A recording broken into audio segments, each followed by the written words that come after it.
no one cares. I care. People aren't here to watch. Well, yeah, you care, which is why I'm going to get it eventually just for you. But I feel like the people in the chat, the great chatters who join us, they're just watching the game. They're not looking Dan, at our please. cameras. I don't. But Dan, I guess we'll leave it up to the people to hear. Anybody on YouTube who's watching and just seeing a picture of Tony, I'm sure. Well, thank you, Dan. Thank you. I'd enjoy seeing. If you're on YouTube, you're watching the game and listening to us in the background. I don't think people are just watching our cameras. The whole point of like reaction things, they don't have like reaction videos are like a whole genre on YouTube. Yeah, I know. I'm aware. This is what we're doing. Like, so we have to be there. I mean, I don't know if they like need you in like the first quarter, but people would probably like that. Oh, this was the moment, Donovan Mitchell won the game. This was Tony's reaction, So, I think people want it. Anyway. Missed opportunity, yeah. Well, tonight when Jared McCain gets blocked at the rim on the potential game-winning shot, I'll make sure. I'll find a way. No, well, you have a phone. Yeah. Well, everyone, thank you for joining us, joining me and joining Tony's picture.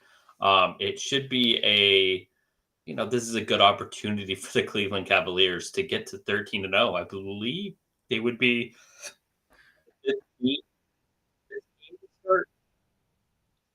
Would be 12-0. Yeah, it'd be 13-0, right? Your mic just got really like drowned out. I don't know if it was just me. I change my screen. I can't really understand you. This happens. Now I hear you.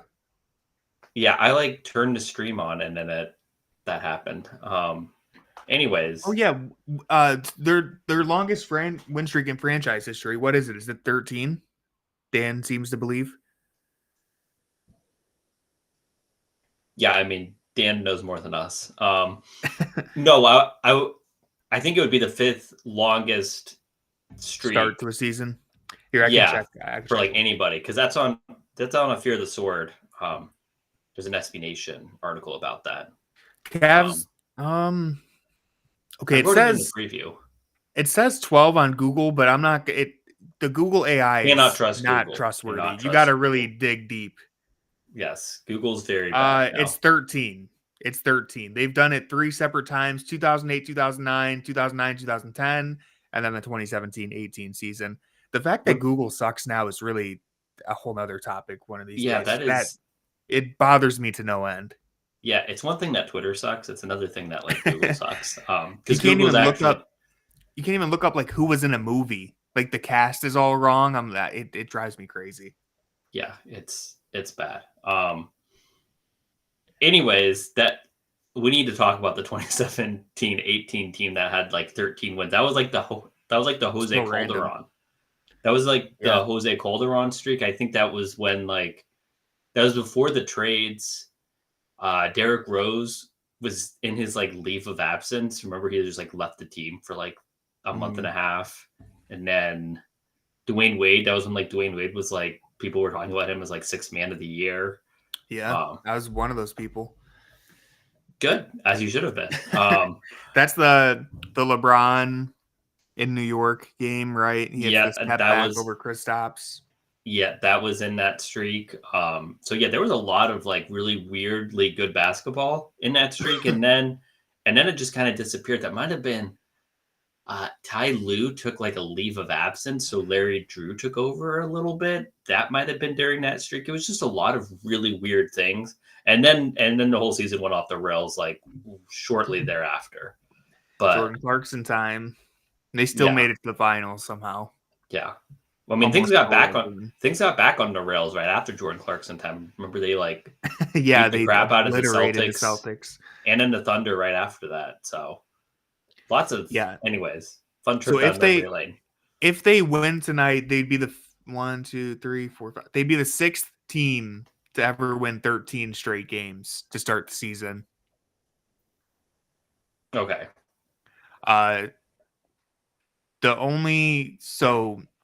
If they win 14, they would still just be 6 teams. 5 teams have won 14 in a row to start the year. So they would be joining that group Did I write my Fear the Sword article wrong? I don't know. I'm looking at a sporting news story, but if they win 15, they would become the 4th team to ever win 15 in a row. Oh, I didn't put it in my article. That's good. I think I thought about it. This one's counting. I don't even know if this is an NBA team.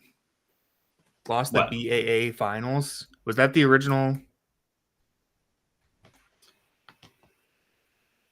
As you can tell, we do a lot of preparation for these playback streams. Okay, so what I had on SB Nation, they would, if they got to 13-0, they would be 5th. So it'd be. I think this website's counting a team that wasn't. This is counting in 1948, the Washington Capitals. They lost in the BAA finals. I don't think this is counting an NBA team. So this is if they. So if they go 13-0, the only teams in front of them would be the 57-58 Celtics, who went 14-0. Yeah. The 2002-03 Mavs 14-0, and then the Rockets went 15-0 in 93-94, and then obviously the 2016 Warriors went 24-0. Yeah. Crazy. That was a lot of work. They gotta take care of business tonight. Maxey, Paul George, and Embiid are out, so should be relatively easy game, But they have played so many games to start the season. They're really beat up. Mobley and Allen are active, which Allen surprised me. I've thought that he would probably be out this game. Yes, I wonder if this is like a carryover from him sitting out in the playoffs with the rib injury, and he's like, I can't. If I'm available, I have to play or not. Because he's definitely not looked 100% recently, and this could have been a good opportunity to give him some rest. Yeah, I'm surprised. Also, one thing really quick, before today's game, I went through and cleaned out a bunch of the VIPs just to make sure that we still had some. So anybody who wants a VIP, please let us know. We were running low, so I didn't want to, run out of a VIP and have to try to do that during the game. So if you are in the playback stream and you want to actually watch the game, do not be afraid to say something in the chat, and we will make sure you can see the stream. And if you are watching on YouTube and you'd like to see the stream, head over to playback.tv/fearthesword. We can, you can watch the stream along with us, so you don't have to just see the picture of Tony standing in the middle of the street. So feel free to head on over here. It's playback.tv/fearthesword, and it is in the YouTube description. But yeah, this is a game that the Cavs should easily win. You'd like to, this is the second out of a back-to-back, and it kind of an emotional loss too to the Knicks. It wasn't close, but the whole season after every loss, you can say, well, wait until we get Embiid back. Wait until we get Embiid back, and then they got Embiid back, and they also got beat pretty good.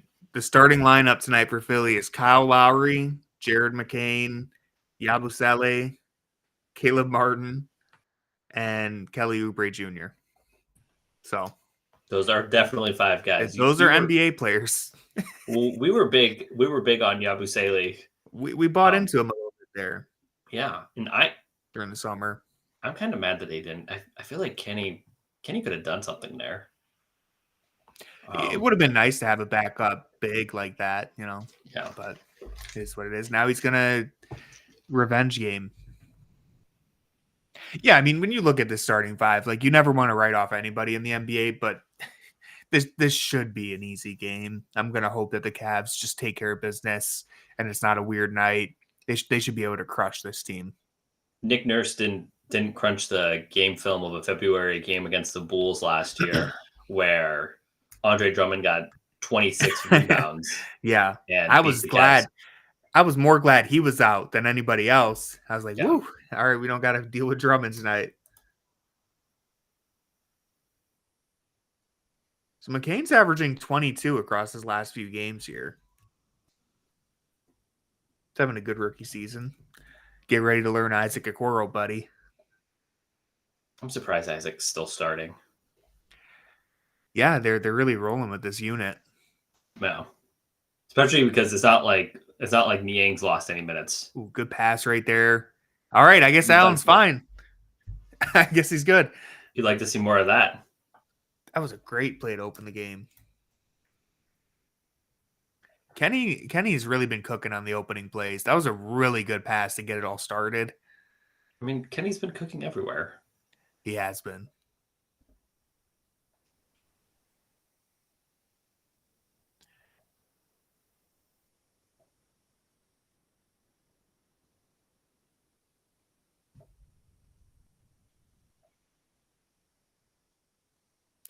All right. It's only 2 plays, but Allen does look like he has a little bit more of a spring in his step to start. No. I know it's only 2 plays. Ooh, good D right there. All right, Jared McCain. He's going to put us on TikTok. You were talking about things that I have no knowledge of. He's like a really big TikTok star. Really? I actually don't even have TikTok, but I've seen they make it onto Twitter. He does all the dances. Do people follow him who don't care about basketball? I would honestly assume yes, because his TikTok does not really seem basketball centered at all. It's just him dancing. So I would assume there's probably a lot of people who don't even know he's an NBA player. Something I do not understand. Yeah, I've never been a big TikTok guy, but good for him,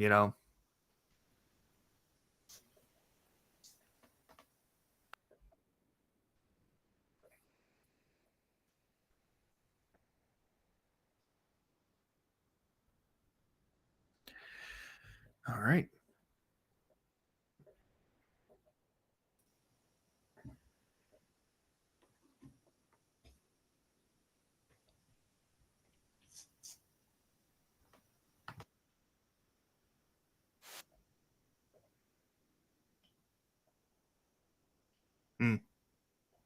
Oh, that's all right. I like seeing him fight for the extra opportunity, but don't want to airball layup. No, that's not a way to show that you're back.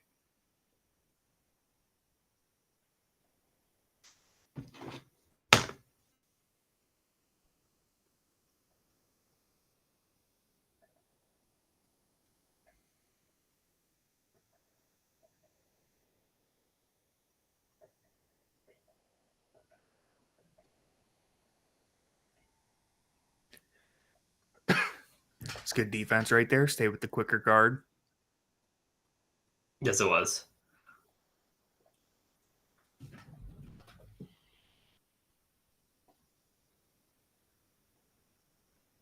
Yeah, you wanted to see the Cavs kind of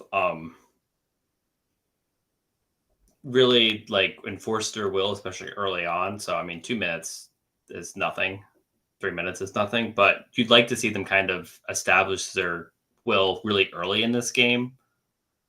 Ooh, I don't know about that call.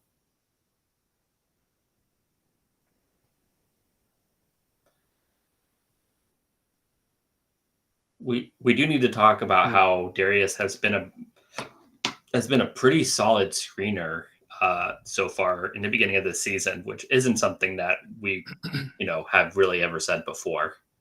He's just been scrappy in every aspect of the game, way more physical, especially compared to last year. Obviously there's reasons for why he wasn't as physical after the jaw injury, but even just, previous seasons of his career, he's become way more scrappy and physical. And little stuff like that makes a difference. I tweeted this earlier today, but it's very easy to forget that when Donovan Mitchell was traded to this team and the Cavs kind of began this run, Darius was 22 years old.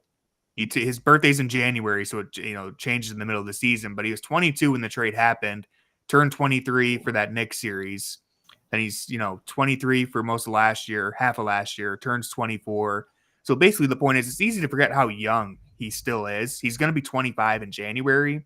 I think one of the big things that we've seen this year is that he's just started to mature and grow in a way that you would expect from a guy who's not even 25 yet in the NBA. It's not uncommon for young players to have moments throughout their career where they stagnate a little bit, or, you know, they maybe even seemingly take a step backward for 1 year, which is what I think most of us would say happened last year. And so, yeah, I think Garland, about to be 25, is his 6th NBA season. I think he's just maturing and growing up now. Jackson said he will be right back. He's resetting his stream because it was cutting out for him. Oh, Okoro, what was that? All right, he knocked it down, but what the hell? I've never seen Okoro do that. I'm glad he still took the shot.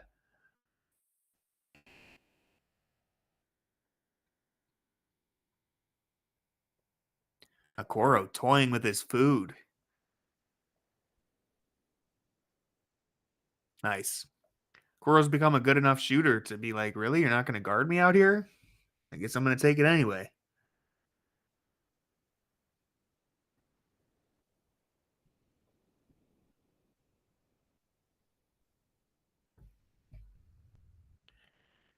Nobody can stop Okoro, even Okoro himself.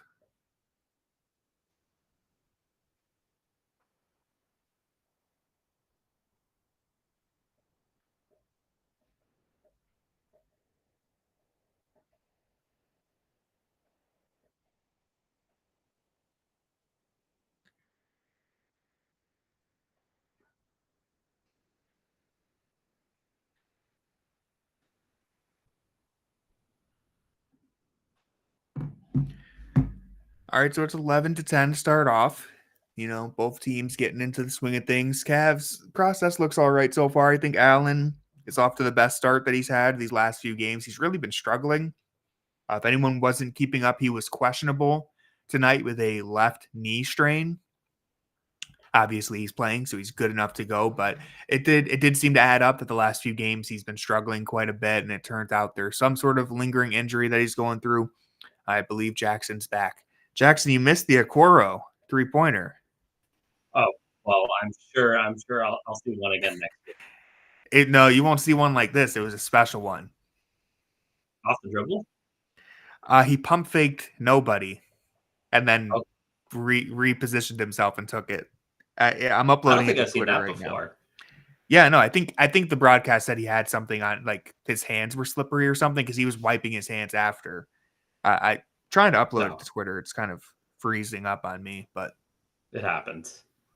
You'll get to see it in due time. You'll also see it on Blue Sky for everyone who's made the migration. Jackson isn't a believer. I'm starting to believe. I won't see it on either of those apps, but I'm very happy for you. Well, little did you know, there's been like, here, hold on. Once this video finishes uploading, I'll look up this tweet that I retweeted it about Blue Sky. But I don't want to mess up the upload real quick. Okay, it just finished. So Blue Sky over the last week here, it's currently number 1 on the app. Twitter no longer in the top 25, and they've gained 9 million new users recently. So you never know, man. Might be time to migrate. Well, the thing is, you know, I don't want to. I don't blame you. Like, I just don't want to. But maybe we'll see. Yeah, it's gonna take a little longer for it to actually, like, it obviously has a lot of momentum right now. Until like the big creators move over there and stop using Twitter, it's not going to replace Twitter. The only way it'll replace Twitter is if people, you know, like right now I'm posting stuff that basically just copy and pasting my tweets onto Blue Sky, and like that's what like all the creators are doing. Right. It's not going to take off until, like, let's say Shams is like, I'm exclusively sending my stuff on a Blue Sky, which he isn't going to do. So who knows? He's a weird guy. True. If they throw him enough money, I'm sure. But I don't know if they would do that. Not a bad idea, honestly. So we got Dean Wade in the first substitution. No Sam Merrill in the first substitution. So that's something good take right there. Yeah, last note that I'll say on Blue Sky, the video uploads way clearer than Twitter for some reason.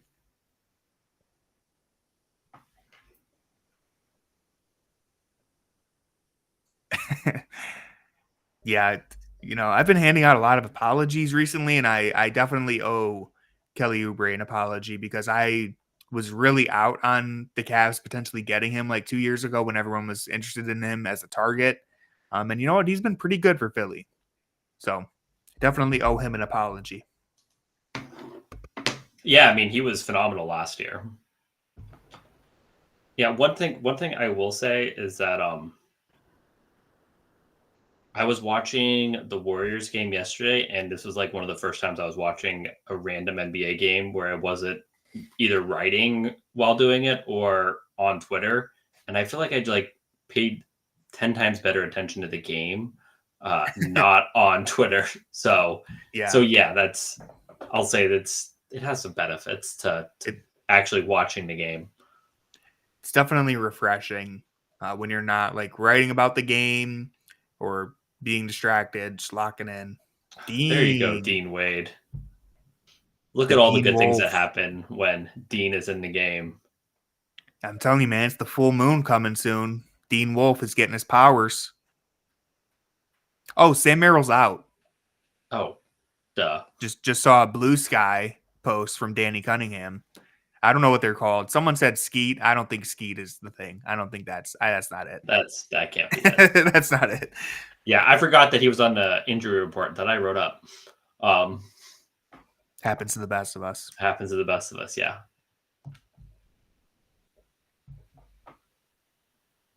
Come on, Karis. I'm just still surprised Ty Jerome isn't like out on the court right now in some way. Like I know it's cleaner with Isaac Okoro and Karis LeVert, but he's been so good. He's been incredible. I did want Caleb Martin. I will say I thought he would have been really helpful. And then you got excited when Jalen Tyson said he wants to be Caleb Martin. Yeah. Karis from the corner. So confident with that shot. He's shooting 56% from the floor to start the year. I don't know what he's shooting from three, but it's pretty high. I don't think he's shooting that many threes. I could be completely wrong, but I feel like he's not. Let me check. I don't think he's taking like a super high volume. Caleb Martin off to a hot start here. So Karis LeVert shooting 47% on 3.5 attempts per game. So it's a full attempt fewer than the year before. I was about to say, I think he got up to there was a point at the end of the 22-23 season where he was up to 6 or 7 a game. He was really getting him up at one point in time. That's not happening anymore.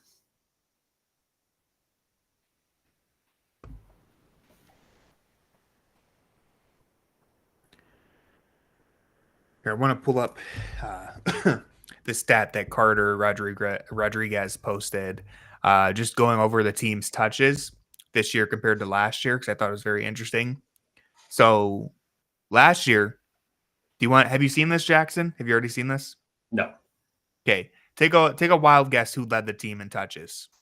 Donovan Mitchell. Yes. He averaged 79 touches per game. Do you want to guess second? Darius Garland. How many touches do you think he got? I think Mitchell was 79. I think 48 or something like that. No, not the drop off doesn't happen yet. Donovan had 79 touches per game. Darius had 75. Now there's a drop off. Third is Evan Mobley. He had 59 touches per game. Okay, I knew there was a big drop off because I did look at it, but I wasn't sure. Yeah. For some reason I thought Darius had a big drop off, but yeah, that makes sense. And so that was last season. Donovan Mitchell, 79 touches. Darius Garland, 75. Evan Mobley, third on the team, 59 touches.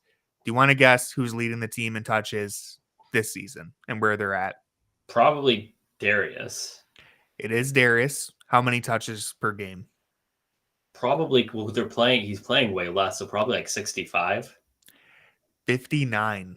Okay, yeah. Darius is leading the team with 59 touches. Mobley is second at 57. So his touches have actually gone down, which is a little interesting, but they've been more, the touches have been more spread out around. He's playing less. And he's playing less, yeah. Yeah, so his touches have gone up.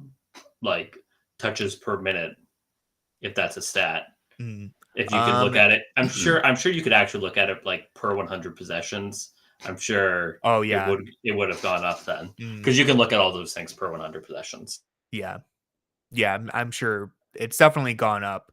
And then Mitchell is third on the team right now, but just all the 56 losers touches. Who said that the Cavs should trade for Derek White instead of Karis LeVert apologize?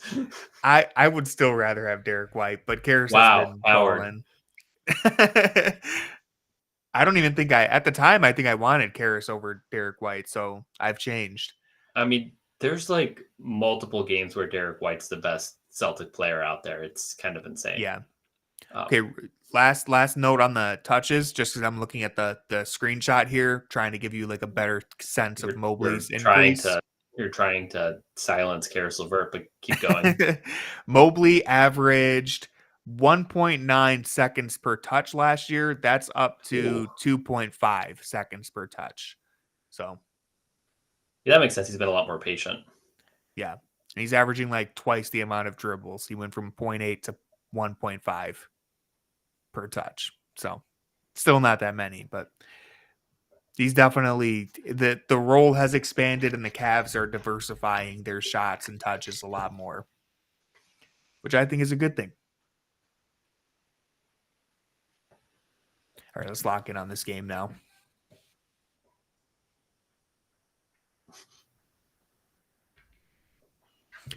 Also, to the note that Austin Carr just made, I did see a graph that showed the amount of miles that NBA players are traveling each game, like on the court, and it has gone up like exponentially over the last like 20 years because it's not even that the pace hasn't increased, but it's the spacing. It's the fact that you have to chase people. Look at how far they picked up Mitchell, and all the off-ball movement has improved, increased.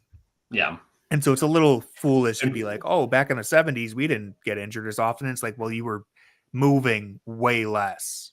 Well, I don't know if I've heard Austin completely clearly. I think he was saying he wanted injury rest days, and if anybody needed it, it was him because he because he was injured a bunch. Basically, his whole career got derailed because of injuries. So it's one of those things that if he was playing nowadays, maybe things would have gone differently. There would be load management for him, which what he was saying is that like he had injury play days, basically, right? Like you're injured, you're playing anyway, which is obviously also true, right? Like the medical field was a little different back then. The way the players were expected to play. Right. Yeah. So it's disappointing because if you look at his college stats, it's still like completely insane how high he is on all of like the record books and stuff. And they didn't even have the 3-point shot. So he was cooking. So it's one of those, and I wish I was like looking at the stats now. I don't want to open up another tab because my things are a little, glitchy here right now, but I think like it was his second year. He was already like an all-star level player and stuff. So he really came on the scene strong. Yeah. So, and then it just kind of went downhill because of injury. So he really. We go Cavs in the break. Yeah. He was fantastic. Nice. Oh, I think it's the first time he missed off that move. And it was a wide open layup. It was the easiest look he's ever had off that move. I don't think he was expecting it. Eric Gordon sighting. Wow. That was a really good use of the body. Give it right to him. Yeah. Austin Carr was an all-star in his third season. Niang to the basket.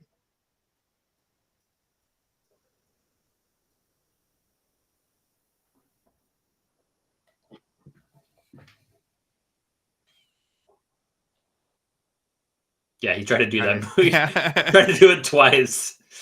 Oh. Missing some layups. Cavs I was about to say, Karis was embracing his French roots. The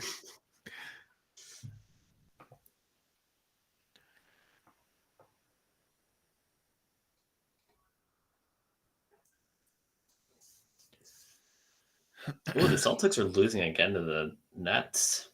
Yeah, it's tough for the rest of the league. They can't all be winners like Cleveland. Yeah, not everyone can handle the Nets. One thing I will say is that I kind of expected the Celtics to start off strong and then sort of like kind of take their foot off the gas, because that's kind of what title teams usually do.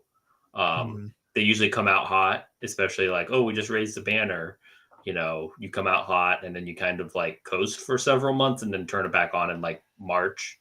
And when you're a title team and coast, you can still get like 55 wins, but you're usually not like the 60 plus win team that you were the previous year, unless you're the Warriors, which is what made that Warriors team so insane. Yeah, that was, I mean, them coming out the way they did in 2015-16 was unbelievable. And yeah, Boston, I won't go as far as to say they're coasting just yet, which that's not what you were saying, but like I do think like when you win a championship, there's not as much pressure on you the second year to really take the regular season seriously. It's You're just still going to win like 60 games, like 55, 60. Yeah, I mean, I watching their game yesterday, I felt that the defense was like super lackadaisical.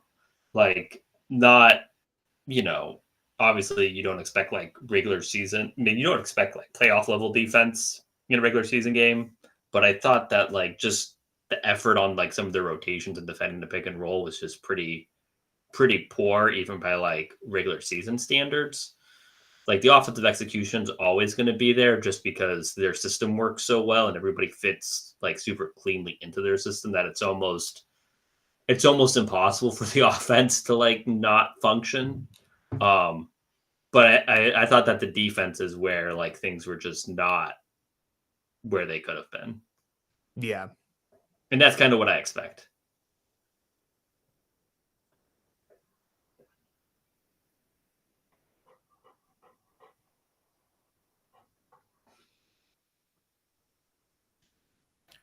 Good for this guy. I'm gonna pull up the box scores.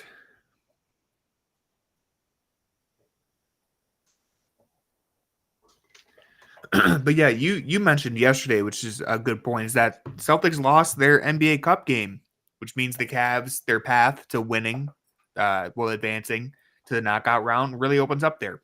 Yeah. They beat Boston. I mean, it doesn't guarantee anything, but if they beat Boston in the NBA Cup, they're gone. Yeah. Yeah. Then you're dealing with a bunch of bums in the East. Yeah, they got to beat it's Washington, Atlanta, Chicago, right? Yeah. So if they can take care of business against those teams, they'll even if they could even lose one of those as long as they beat Boston now. Well, the biggest thing was, and that's not necessarily true, because the Hawks, like if you lost to the Hawks would probably win. Yeah. But the biggest problem with the Celtics was that because they're in the same group, like the thought was that whoever wins this group is going to be 4-0 and really beat the crap out of like the Bulls, Hawks, and Wizards. And then the team that loses that game is probably going to be the wild card because they're probably going to be close to, that game between the Cavs and Celtics. The loser's probably not going to be down by a bunch, and they're going to be able to beat the crap out of the, Bulls, Hawks, and Wizards. But the problem was that the wild card team would play the highest seed, like the team with the best point differential, which would have probably been like Boston, you would have thought, if the Cavs lost, or the other way around. So you probably would have had to play them twice. But now that scenario is basically gone. Yeah. So that's the biggest thing. I still think Boston could easily, if they don't win the group still, like if no team, like if the Cavs blow it or whatever, they only lost by 1, so they're still in very good position, like point differential, to be the wild card. So they're definitely not out of the tournament just yet. Yeah, but I mean, they would the have Cavs to beat the have Cavs. A prime position. Yeah, because if they lose 2 games, they're not going to be the wild card. So yeah, that's where it's like, if the Cavs handle their business, then they would have a really good chance of like getting all the way to the finals, which would be, a really useful experience for this team.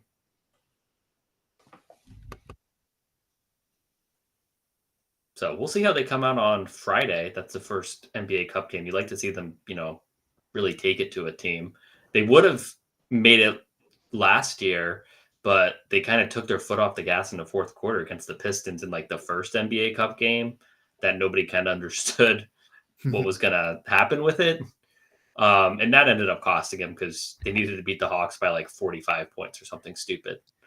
Yeah, well, the issue there too is that the Knicks, I think, like also won by like 20 or 30 points, which like blew their chance because they really, they were scrapping for that point differential against Atlanta. They had the starters in garbage time and everything, but New York just won by so much. Yeah, they were playing the Pistons when the Pistons were in the middle of their like 20-something game losing streak. So it's like they just had to. I think they were up like 25 at one point in the game, and they lost by they ended up winning, but I think they won by 9, which you needed more. Derpy, glad that you are finally joining us again. Glad to see you. Hopefully, Reggie Jackson doesn't spoil our night.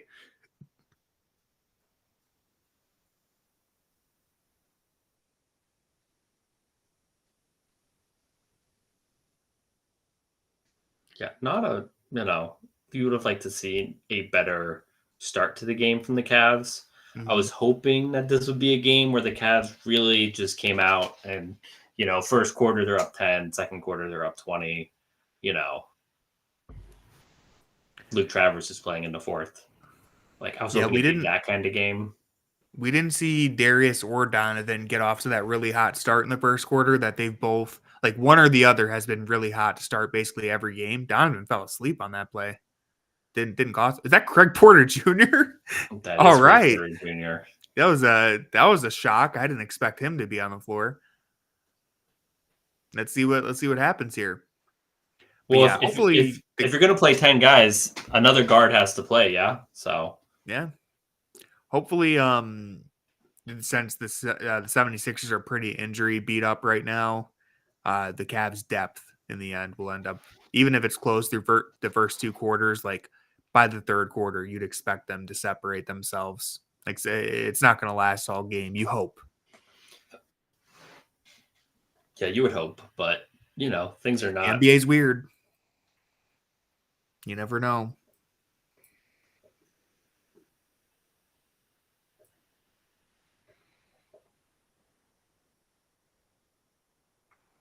Yeah, one of the things is that you don't like to let teams hang around because these are still NBA players, and when NBA players feel like they have a chance to win games, they seem to play better.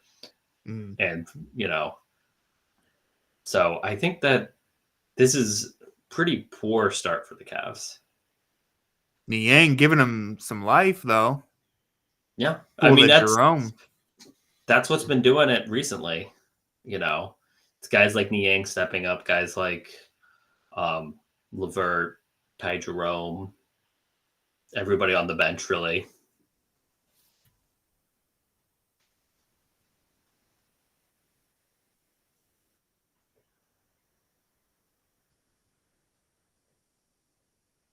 The Cavs bench right now, according to NBA.com, it's first in plus minus, third in offensive rating, and third in net rating. I never know what to do with those bench lineup net rating things because I think that just if a bench player is on the court, it starts counting that.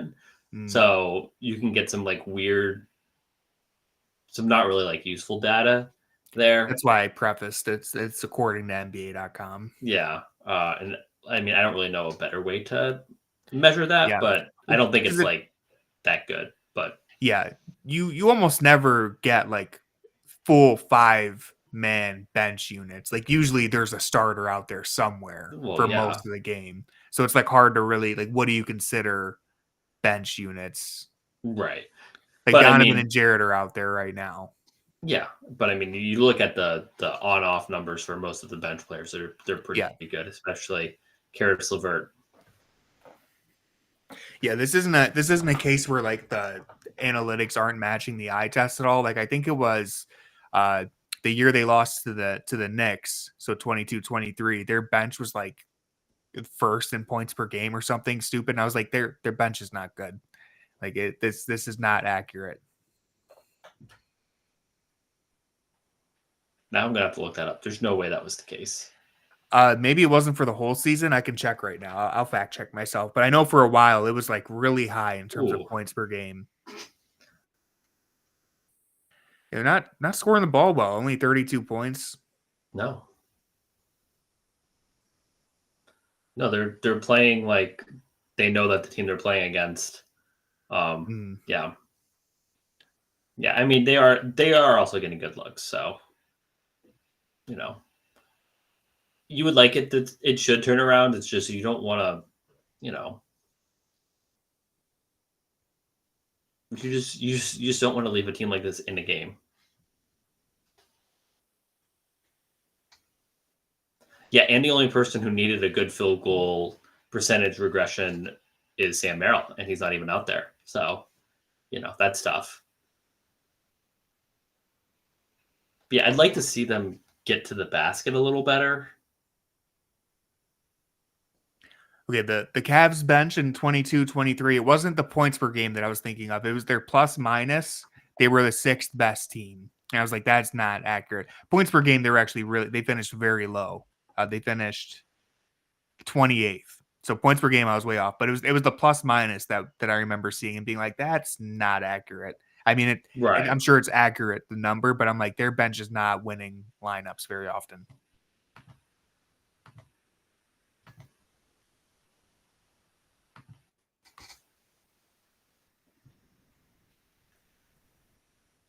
So I'll do some box score watching here.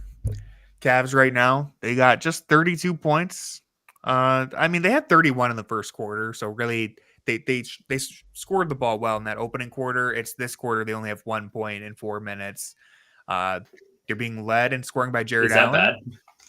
Bad? 1 point in 4 minutes doesn't feel great. Jared Allen has 5 points, 6 rebounds, so a little bit of a bounce back game for him so far. Darius has 4 points. He's shooting 2 of 3. He's also shooting the ball well.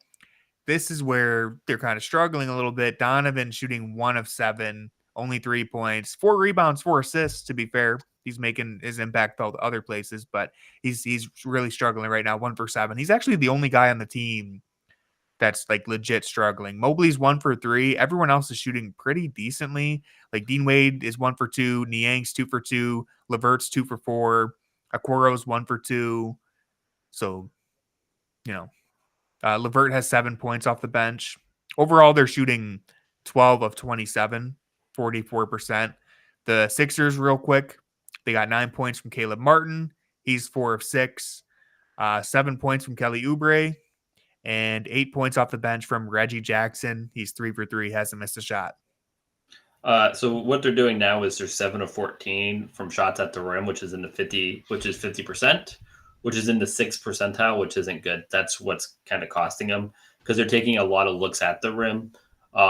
They've had a couple that they've just missed that they shouldn't have missed. Like I'm thinking of that one time Donovan just blew a layup, things of that nature. So that's the thing that you would like to see the Cavs really exploit with the Sixers is really get downhill, get into the paint, especially because the Sixers don't have a lot of depth at center right now. And the Cavs are a team that likes to get to the rim, but they just haven't really done that so far.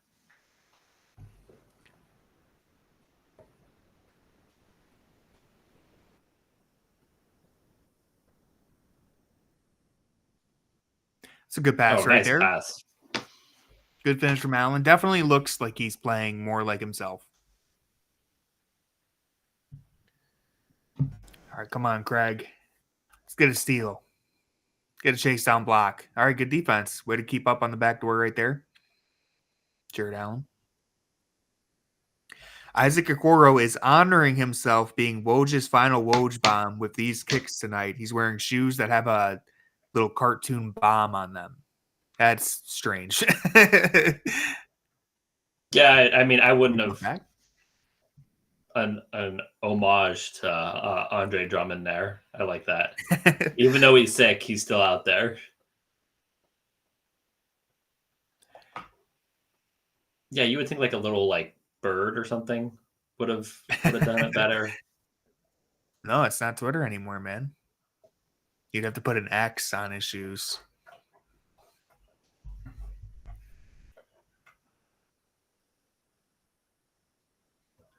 Mm.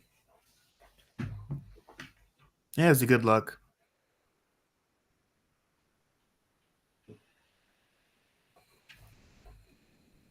Do like numerical counterparts. It's always fun. So far, the Ty Jerome minutes are a -9. Many are saying That's got to he give at sucks. some point. McCain, he's having a really good couple games here.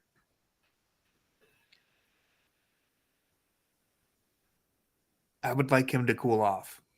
I think it's because I don't know if you saw the Cavs account tweeted like 2 elite guards warming up or something like that, and it was Garland and Jerome. I think them getting in on the bit. I think that's where the bit went too far. Here we go. See if they can turn it around. Ooh. Definitely thought that was going to the corner. Craig Porter. They should have said 3 elite guards. I do like Craig taking the harder shot. Just, staying in, talk about commitment to the bit. Staying in character. Yeah. See, Okoro is not LeBron James. He's not going to be bullied by Yabusele. Yeah. Oh, nice. I thought it was going to be a shot clock violation. He saw the Cavs jersey, and he just thought that he could bully, thought he could bully him just like LeBron.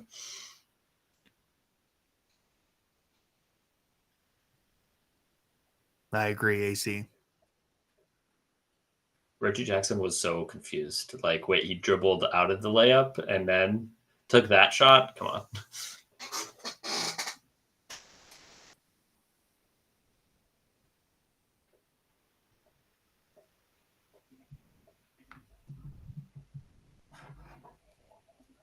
A little newer to the NBA. Just dropping it in there. I wonder if the broadcast is going to show Okoro's shoes. Hopefully. That's why we're all here, yeah?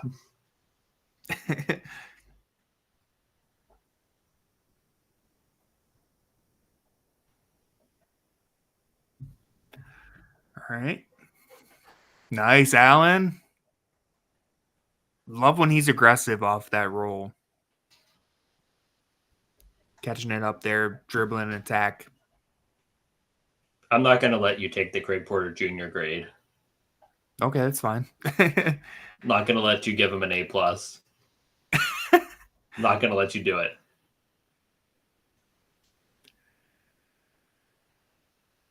Dang. I don't know if you read Mike's grades, but Mike was like, so-and-so had like a phenomenal game. He was great. Did all these things well. B. I was like, Tony needs that energy. You think I should be harsher? Oh, yeah. Man, the rookie can really play.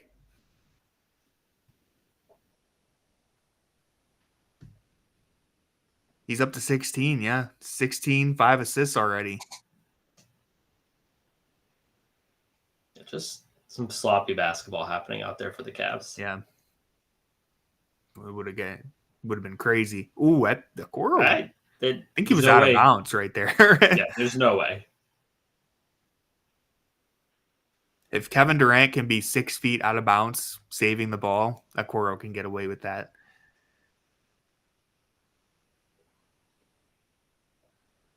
All right, come on. Let's string together a couple stops here. Get it closer by halftime. I don't like the way this is trending right now. No, it's not trending well. Cavs are not imposing their will anywhere. No. That's good D right there from Garland. Yeah, they looked like he almost got hit in the face, but he dodged it. Like he's learned. Well, I mean, how many times do you have to get hit in the face before you lesson? Yeah. Apparently like a billion. But it finally clicked for him. Yeah, and the thing that's kind of disappointing is that, the Cavs are a notorious great third quarter team. So, Yeah. If anyone hasn't been following, they've been really bad in the third quarters this year. They're the opposite of the 2016 Warriors. Yeah. Where it's like they're awesome the other quarters, then the third quarter they stink. Yeah, Mitchell can't buy one. just doesn't like nobody seems to really have it going. Yeah. in No any positive one's really way. established themselves on offense. Like I feel like Jarrett, you're right. Dean did hit one, so we, True. Jarrett has True. 9 points, but outside of that last one where he drove to the rim, like it's just been like a traditional shot diet for him. Like he's catching dump off passes and lobs. I wouldn't say he like has it going offensively. Right. Garland is 3 for 5, so he's shooting efficiently. We'll see if he gets a little more aggressive in the second half. Well, I mean they need somebody. How many shot attempts does Jarrett have? He's 4 of 7. Because it seems like he's been really aggressive, but like not necessarily like super impactful. And I feel like he did that in that like Nets game. There was that string in the third quarter where like he almost like forced the issue, and it like oddly didn't. I mean, not oddly, but it just didn't work out.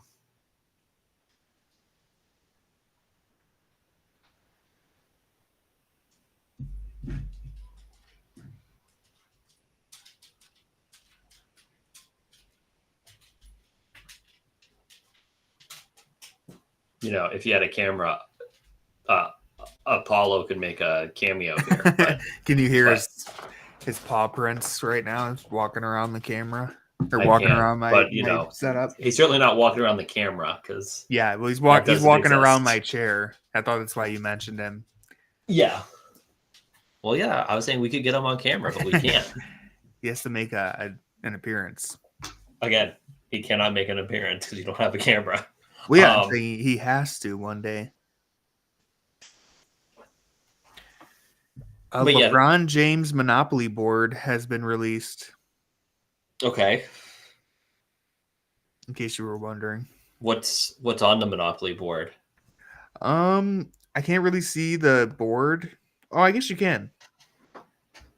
The pieces are a shoe, a Nike LeBron ball, a 23 jersey, another shoe, a ring, and his little lion logo. Okay. On the board, we have go to timeout. Hold on, I gotta stop my camera from moving around. World Champions 2012. It's like those are like the places you buy. Pennsylvania Plaza, Center Court. I don't know if these are like they have to be in relation to something. Yeah, but like I don't like there's Renter Lane, West Crozier, Idlebrook Drive, Market Street. I don't know if those are like in relation to anything LeBron related or. Yeah. I mean, there's a Market Street in Akron. That's what I was wondering if maybe that is. Mm-hmm. I think there would be like Euclid. That's not in Akron. Yeah, but in Cleveland. But it's pretty Cleveland coded. I was gonna say they should have had like LeBronzo as like what's the first place that you buy? Like the worst place that's like $60. Yeah. Whatever that place is. No, it doesn't. It looks like a pretty basic board. They should have had some fun with it. Like Darvin Ham, like the first one of the is the other purple property.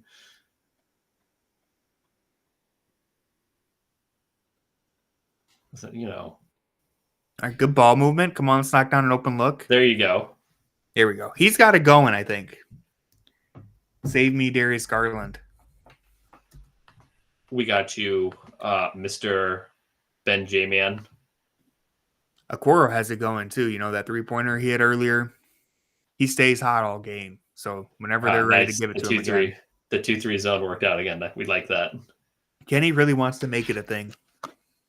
I just don't know why.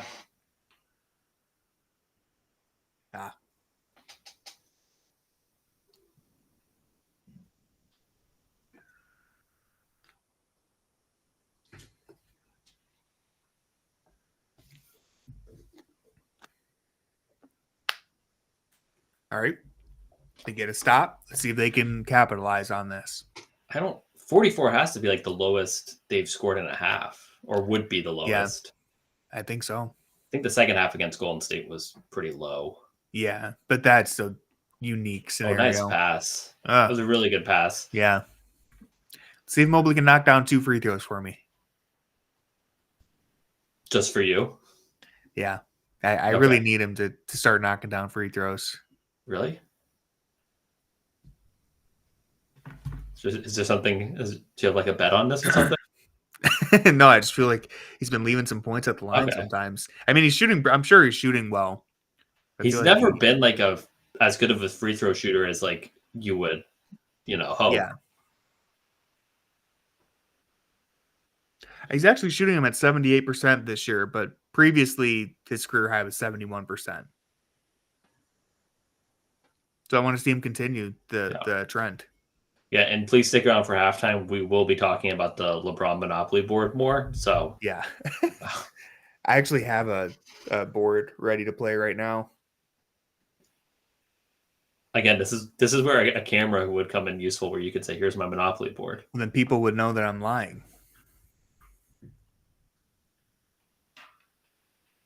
All right, back to the 2-3 zone. Maybe 2-3 zones do spur more like turnovers. So if your offense is in a funk, you can say, hey, like, let's get a turnover or something, get out in transition and run. So maybe that's the thought process behind it. And I kind of understand it because the offense just hasn't gotten anything easy, it seems like. There you go. Donovan. It's 2 for 9 now, I think. Yeah, 2 for 9. Get him going would be really good. Should at least be 3 for 9. Yeah, that he smoked a wide open one. But hey, if they can get a stop here, down by 4 at halftime, not bad at all. Let's get a stop. Hopefully I didn't jinx it. It's good D. Well, I mean, you'll live with that shot. Yeah. They can especially after like running him off the 3-point line. Nice pass. Just didn't. Yep. Yeah, didn't get there in time. All right, I mean 6 point deficit. They're absolutely in this game. Process really doesn't feel like that bad to me. It's just nobody has it. Nobody has their shot falling really right now outside of Garland. Yeah, and that's someone's gonna have to heat up. That sometimes happens in an NBA game. I also don't think they're playing with like a great sense of urgency. Like I don't think this is like, whereas I think that like Knicks game I go back to where it was like there was a high sense of urgency. It's just shots weren't falling. There was like good energy. I don't think anybody really has like great energy right now. So they have 0 fast break points, which is not surprising. I was going to say it felt like they had. I don't think they'd run out a single time so far because they haven't really gotten any stops. They've got they have 4 steals. I just feel like in the other games they've had a lot of opportunities where they've gotten steals or blocks or just missed shots, and they get out and run in transition. Yeah, they're definitely not doing that. So yeah, I mean it's just not really that good of a game right now. Like I don't think we need to, sugarcoat it. They are missing some shots. Stuff like that happens, but it's, they're not playing great.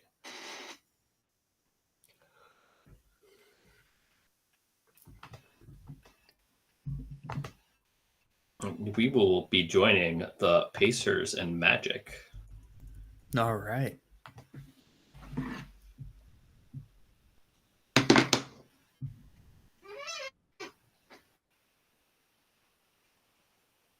So I've got what could be a tie game over there. We can see somebody good at basketball, unlike, Darius Garland. He's having a good game. 26, 9 for 15. I was talking about Tyrese Halliburton, not. Oh. Our conversation yesterday.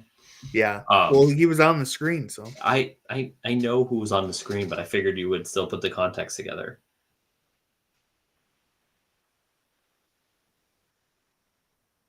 You can only do so much with a Monopoly board, really. Monopoly is kind of a boring game. I don't know how it still exists. I don't know, man. Monopoly Go on the phone, and I know I remember it was a big thing on the Xbox for a while. Sometimes it's pretty fun. What's the difference between Monopoly and Monopoly Go?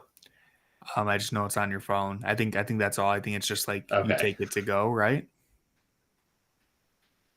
But it's still a boring game. No, speak for yourself, Jackson. I'm You just don't have any hotels on your properties. That's why you're saying this. It just takes 40. It takes like 3 hours of playing to get a hotel. It is a long game. Yeah,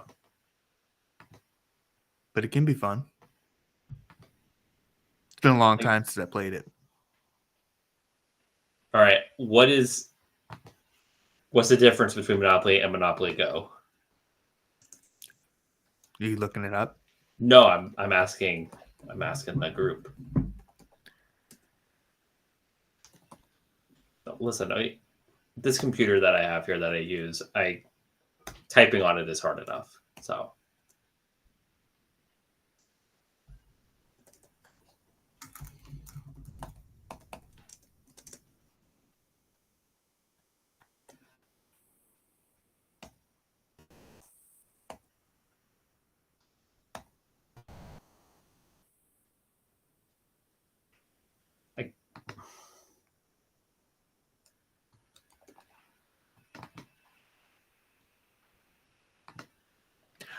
so I looked it up, and it's an answer from Reddit says Monopoly Go is literally gambling, except there's no potential return. I'd honestly play a casino game if I'm spending money on stuff like that. So I have no idea how it operates. So is it like the McDonald's Monopoly game that like you can't win, but you know people get addicted to and spend? They don't do that anymore, do they? I haven't seen it in a while. I remember in middle school I was really into it. Yeah, I know. I got some free food off of it. I had a friend in college who was like really into it, and like I'm just like this one piece away from like $1 million, and it's like, yeah, dude, I think that's kind of the point. Everyone is, yeah. So right, yeah, that makes sense.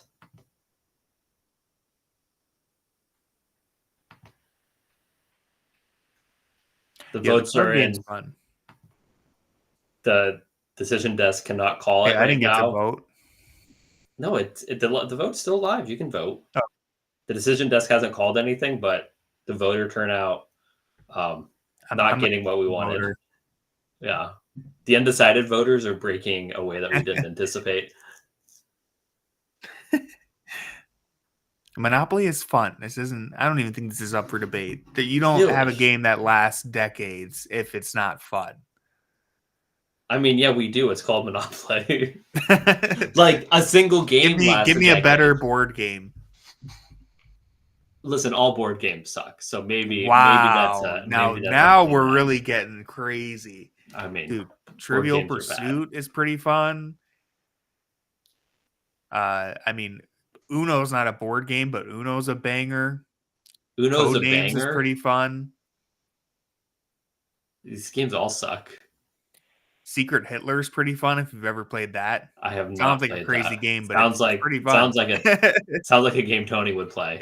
It's kind of like Among Us, but someone's Hitler, and you get to pass.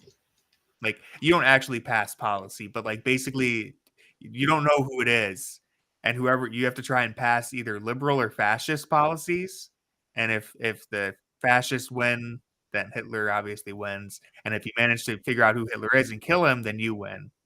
It's a fun game. It's a social deduction game. You have to lie and kind of, you get like someone as an ally. I forget what it's called. It's not ally, but like basically at the start of the game, everyone closes their eyes, and then like the two people who are the fascists open their eyes, and you're like, all right, we're on the same team, and then you start playing. It's fun. Okay, all right.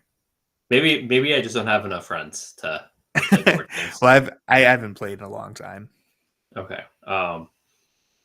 We'll have to get it started.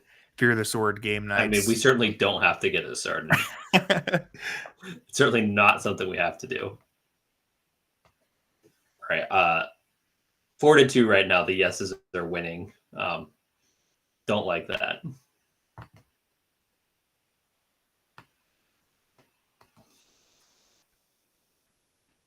Here's a sort of game Tabletop that. Are you talking about Tabletop, the spot in Cleveland, or am I off on this? Because there's like a board game cafe, tabletop board game cafe in Ohio City. It's pretty cool. Don't. Hopefully, my wife's not paying attention. That's the last thing she needs to hear. I went there in October, and I came in second place on horror trivia night. So didn't get first place. They were wrong. One of the questions was literally wrong. I didn't correct the guy, but I Googled it afterwards to clarify that I'm not crazy. Well, I don't know if we established it earlier in the day, but the Google. I was just going to say that it's wrong. You were probably still wrong. No. When you Google it, here's the thing. Here was the question, and if anyone in here watches horror movies, the question was, how did they kill the entity in It Follows? I won't spoil it for you in case you haven't seen the movie, but I wrote down the correct answer. I wrote down the correct answer, and then I was baffled when he said that it wasn't. So I ended up Googling it. When you Google it, it gives you the wrong answer. You have to click on the article, and it's one of those things where the AI like grabs like a paragraph from the article, right, but not the full thing. When you read the full thing, it gives you the actual answer. So I didn't go up there and like correct him, but I was just to clarify. They Googled it and they were incorrect. Okay. Gotcha. Which they were led astray. Think of how many trivia nights are going to be ruined by Google lying to people. It's a real issue that people aren't talking about. I mean, there's a lot AI is ruining everything. There's a lot of issues. Yeah. Settlers of Catan, are you high? That's not a fun game.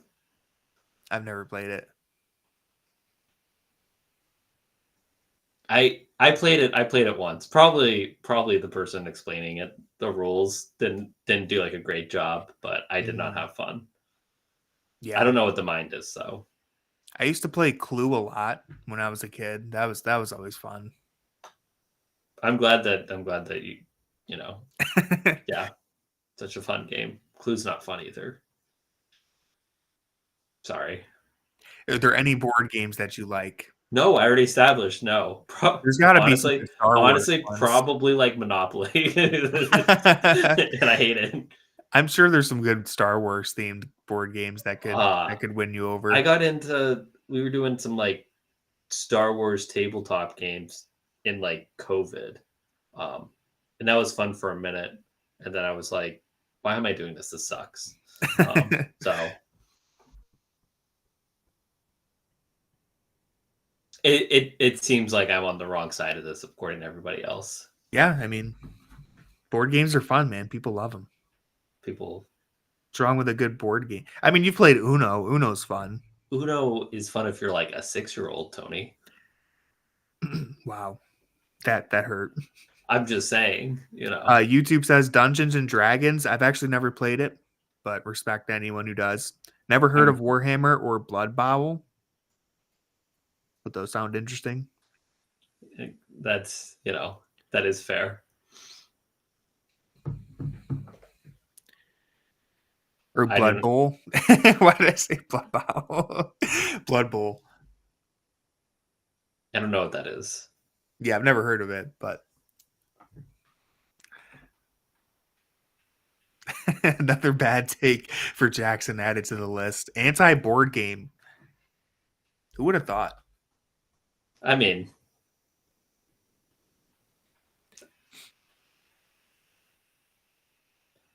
I just think as a society, we may have graduated beyond the need for board games. I disagree. I think we need to get back to our roots. Yeah, that's what we did during COVID. Everyone, See, the thing with Uno's a fun game, but you got to make sure you have someone who knows how to shuffle, or you're going to be there all night. I remember, I think we played an Uno game. We've all played Uno. We know what Uno is. Well, listen, I played an Uno game that I think literally took like 3.5 hours, and it was like 4 a.m. and we just quit. We just gave up. There was no winner. We had multiple people shuffle, and it was horrible. So I think that was like one of the last Uno games I ever played. Wait, what's the issue again? Well, so there's two issues. One, we had bad shufflers. Two, you're supposed to Right. set a limit to how many cards you pick up if you don't have the color. Like if you can't put a card down, you have to pick your card up. Right. People set limits where like you only have to pick up 2 or 5 or whatever. We Yeah, didn't have a limit. We were just in it. So this game took like 3 hours, and eventually we all quit.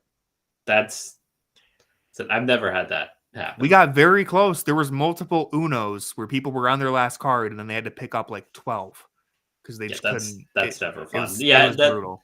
That would be bad shuffling because you're like picking up like.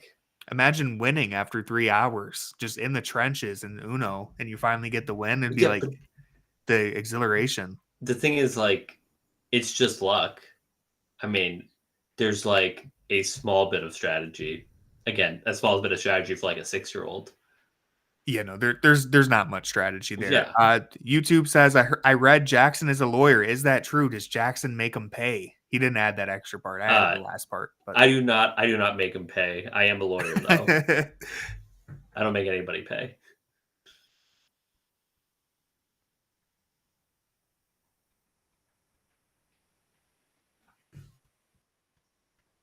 All right, so the Cavs down by 6. I can practice the face though, with the eyebrow. Honestly, you're kind of nailing it. Yeah. That's actually like after the first year, they just teach you how to pose for billboards. Yeah. He had some creative ones. He's really branching out. He's bought fully into the bit. Yeah. He's really killing it. Good for him. I've heard he's actually a good lawyer too. Well, I mean, he has money at least. Yeah. But one of the things is I think he's like too far into the bit that he needs to like go back and like explain the bit again. Because like if you move to Cleveland within the last like 6 years, you would just be so confused because it doesn't even say he's a lawyer anymore or like what he does. It's just pictures of his like eyes. You know what I do or whatever. Yeah. Right. I think it's funny. There's one on 71 of him being of like Uncle Sam asking people to vote. Yeah, I've seen that. Yeah. And then there's a couple of really creative ones.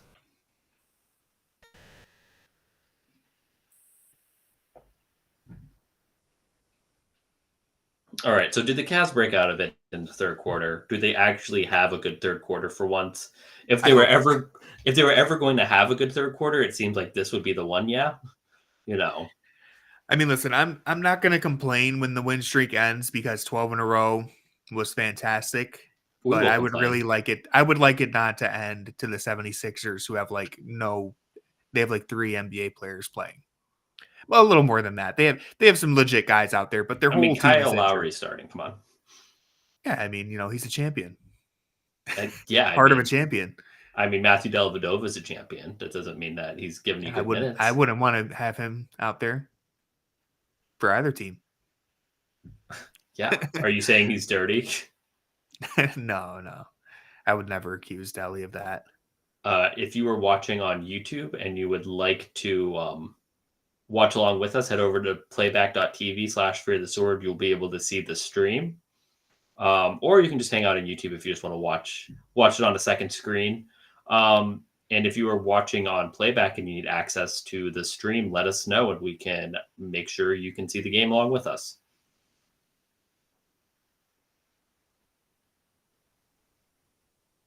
I'm glad we learned that Dan is such a board game expert. Blood Bowl does sound fun.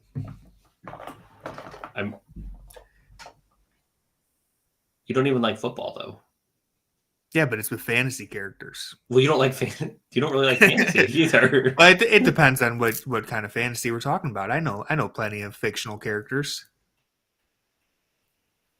Oh. See, Dan, you didn't need to say that.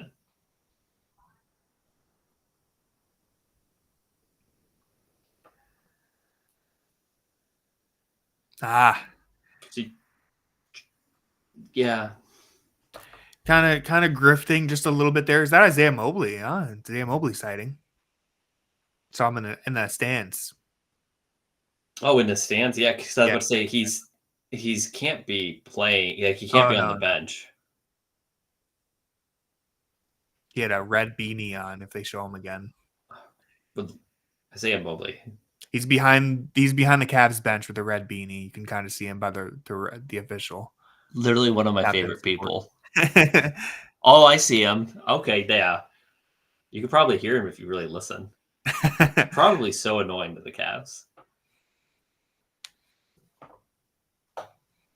Come on, Okoro.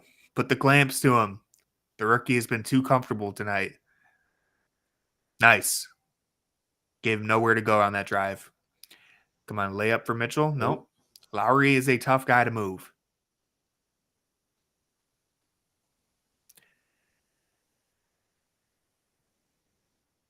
Good defense from Phil. Oh, well, it was good defense, so they just let him go. Yeah, well, I think they knocked the ball out. They weren't waiting. Yeah, they weren't expecting him to dribble again. Yeah.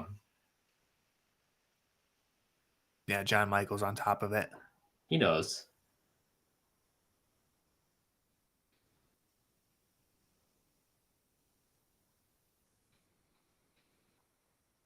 No, I hate that call. Dan, you can never ruin your mystique.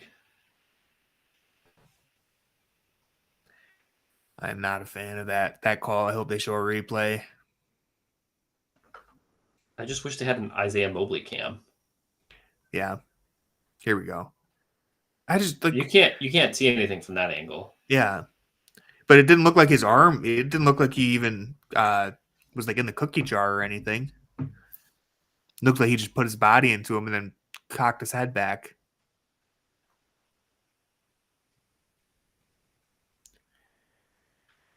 All right, come on. Please. Ah, man. I mean, he already hit one for you.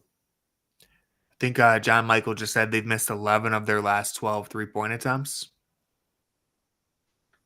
So, I mean, yeah, sometimes the game really is that simple. If you're going to miss 11 of 12 attempts, things are going to get a little dicey. There we go. Not 12. Not 12 to 13. That's how you break the ice. Do you get it? Yeah.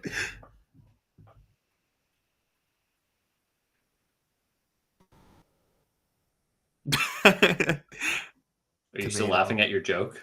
No, I was laughing at the tomato from Dan. He's throwing tomatoes at me. That's good. The icebreaker. Please.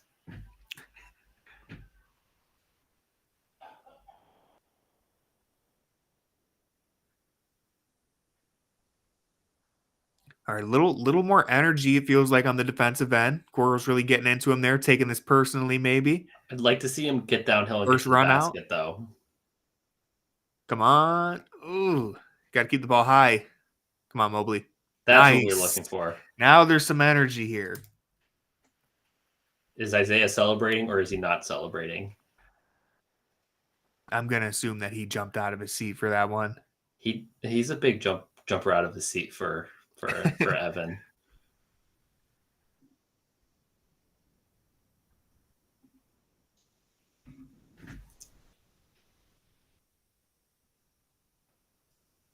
Again, I've covered the charge for numerous seasons now, and Isaiah Mobley is the most entertaining person that I've talked to in basketball.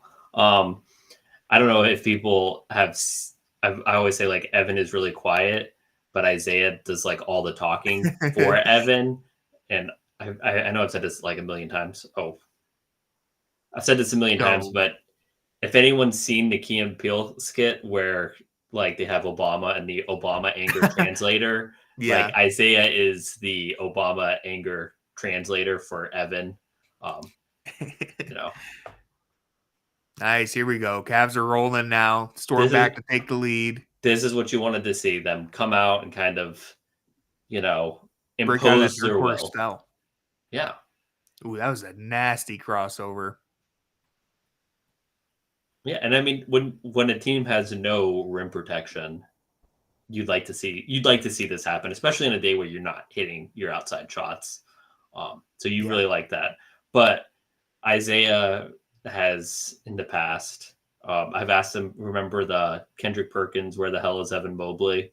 I asked Isaiah about that, and he went off for like 2 minutes about how he'd like to see Kendrick Perkins on the basketball court and how he was never good at basketball. Just this whole thing. Yeah. He was asked once at Media Day about whether or not they're the best brothers in the league, like the Mobley brothers. And he went off on this thing about how the Antetokounmpos wouldn't be able to even, like, they're not even in the same, like, zip code as them. Like, they wipe everybody. So just a really entertaining guy and somebody who's not afraid to say some outlandish things. So I miss Isaiah. Isaiah's great. He was the first interview that I had, my minimal time covering the Charge so far. And he was a very easy first person to talk to because you ask him one thing and he's going to talk for like 3 minutes straight. So he's very, very extroverted. Evan, he was very quiet, soft-spoken. Isaiah comes in, he's just talking. He's just yapping. He's a certified yapper in the best way possible. He is. And he loves to talk basketball. He's a nerd. But he also, he loves to stir the pot. So it was always great because the Charge were awful last year. And like the coach, Mike Garrity, who's now on the front of the Cavs bench, he would always give nice like coach speak after the games, like not really saying anything, and then be like, Isaiah, what happened? Well, nobody was playing any defense. The point guards were, So he was great. So I miss Isaiah. And I think he would have. I think he would have got minutes in Kenny Atkinson's offense system because Kenny Atkinson really values people who can like do multiple things. And one of Isaiah's problems, I feel like, with JB Bickerstaff is that JB Bickerstaff's system really values guys who have like a specialty. So it didn't really fit Isaiah, but I think he could have got some minutes with the Cavs if he stuck around and was on a two-way still. But yeah. When is this going to be a really dumb question? When is the Jake Paul Mike Tyson fight? Is that today? They don't fight on like Friday. Wednesdays. Friday. I just saw a post about it, and for a second I was like, "Is that today?" I'm probably not even going to watch, but that's good. I'm just interested. I'm honestly interested to hear the results. I just want to know if Mike Tyson takes it seriously or not, which I'm assuming he's not going to. But I keep seeing these posts of people saying like he's not messing around. He looks like a maniac this time. I mean, we'll see. He is a maniac. That's the only reason. It's a little different from like Floyd doing it, where I'm like, Floyd just wants $60 million or however much they paid him. Whereas I'm like, Mike Tyson maybe will take this seriously, but who cares? Let's lock it on the Cavs game. Isn't like Jake Paul your neighbor? He's in Westlake. Aren't you kind of near there? I'm near there, yeah. Oh, okay. So but he's not my neighbor. Okay. I mean, we don't claim Westlake. Crocker Park is cool though. Crocker Park it's pretty cool. It's not that cool. Nah. It's fine. What? It's fine. Nah. All right, let's lock in on this Cavs game here. I am locked in. Great D. Don't know. Oh, I was just about to slander him. I was going to say, I don't know what Reggie was thinking there, and then made me look like a fool. Yeah, that was not ideal. That was a fell asleep moment. Yeah. Oh, almost back to back. Okay. Such a tough shot, but he makes it look so easy. I mean, he hasn't made it look easy today. Yeah. So he did right there, though. He did right there. You have to hand it to him. Good I don't know. Right, I don't know about this whole let's attack Mobley strategy. They're going at him. Seems pretty ill-advised. It looks like it too. It didn't matter. Like somebody to get Mobley involved. I would like Okoro to take that shot. Thank you, Okoro. Hey! I believe in him, even when he doesn't believe in himself. Yeah, they're like, Evan Mobley, can I have this dance? I'm gonna have to take the Isaac Okoro grade too. not going to let you give him an That's AA not for having even 9 fair, points. dude. He's got 3 threes. He's Looking like a volume shooter tonight. This is a good look. Come on, Donnie. Yeah.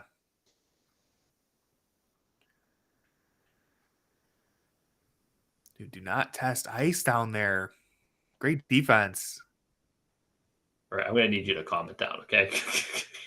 Jackson, why are you trying to rain on this Okoro parade right now? He's hitting threes, locking up centers. He's hit 3 threes? Yeah. It's a lot of triples. Is it? It's more threes than anyone else on the team. Yeah, I One mean, away that's... from matching a career high. Really? Yeah, his career high's 4. Really? Yeah, he did it against Golden State. He tied it. I was really rooting for him to break it there. I am shocked that he hasn't had like a 5 3-pointer game. Let me double check, but I know I checked last time too. But let me double check. Because usually he's somebody who, when he starts getting it going, he'll like keep shooting, and it's not like 5 threes isn't like, you know. 4 is his career high, and he's hit it every single season of his career so far. Right. He's hit 4 in every season, which is kind of funny. He had a game where he attempted 11 3-pointers as a rookie. That's his career high. Nice. It's probably the Phoenix game. He had like 32. Do you remember that? I do. I don't. Off the top of my head, I remember that one. I got that. I think he hit like that step back 3 against them in garbage time too. If you're listen, look at that defense. Oh, come foul. on, dude. If they gave Okoro, I mean, I think that was actually a foul on him. It looks like it certainly was. It looks like he accepted that one, but that's why they're all walking to the free throw line. They need to give Okoro. Yeah, he slashed him there. But he doesn't get a great whistle. They need to give him like the Marcus Smart, Dylan Brooks, like you're allowed to just be rough as hell with opponents, like any member of the Toronto Raptors. He doesn't get a very good whistle, I feel like, personally.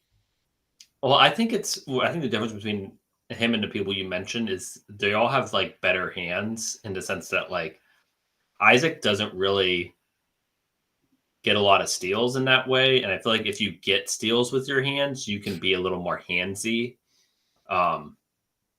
So I think that's probably why. Do you know Ty Jerome is 7th in steals this season? And he's played like almost 100 fewer minutes than like everyone else in the top 10.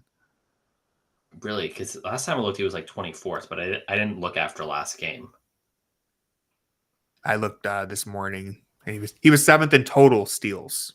Oh, total steals, not steals per game. Uh-oh. Did he get hit in the face? No. Oh, yes. We just praised him for learning.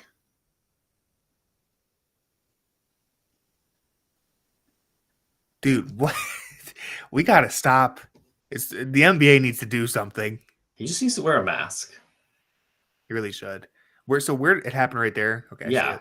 Yeah, the second Reggie Jackson got him.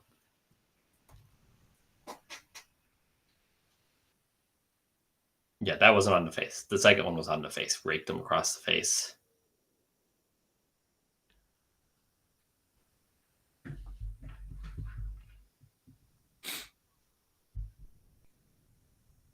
Gary Trent Jr. will pay for his crimes for starting this. Are you going to make him pay? Yeah. Well, that's you. You're the lawyer. That's true. So, yeah, I think he got hit twice. I think he did get hit in the face the first time, too. Did he? I didn't think he got hit in the face the first time. No, look, if you look at it again, I think that he hit him in the nose the first time.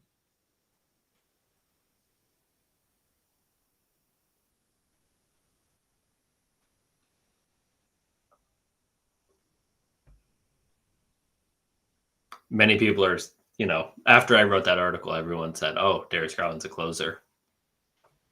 He's been great. Shooting 78% in the clutch. And he's trying to, and the team is doing their best to make sure that this game gets into a clutch time situation as well. He's also they've come out strong here. He's also done a really good job of like manipulating the clutch time moments because like I went back and looked at everything and it'd be like if the Cavs were up 6, it was like a miss from Garland, but if they were only up 4, it was like this is going in.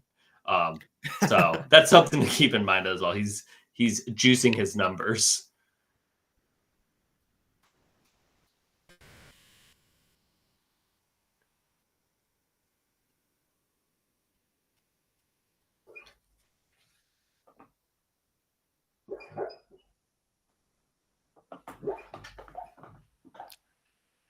That was not a good defensive possession. Nobody stopped the ball.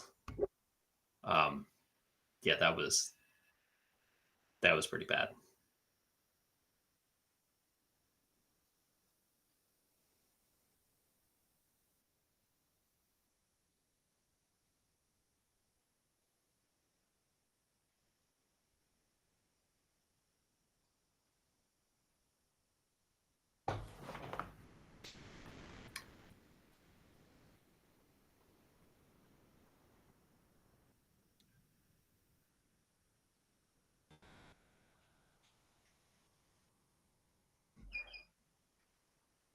Nice hesitation moves. Just phenomenal.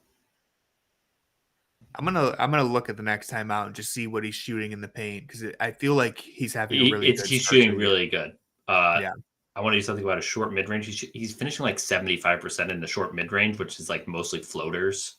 Yeah, like which that, is like that shot right there. Like 75% at the rim is phenomenal, let alone 75% in the short mid range. And he's shooting a career best at the rim as well. That's where the big like he's shooting like 45% from 3, but the thing that's really encouraging is like that shot right there because he can get that shot all the time. Because teams kind of have to give him that shot with how good he is at like finishing that lob pass to Allen and Mobley. So he can get there all the time. He just hasn't really been hitting it in the past, where then you add the 3-point shot that he's had so far, and that's where you get this incredible season from Darius.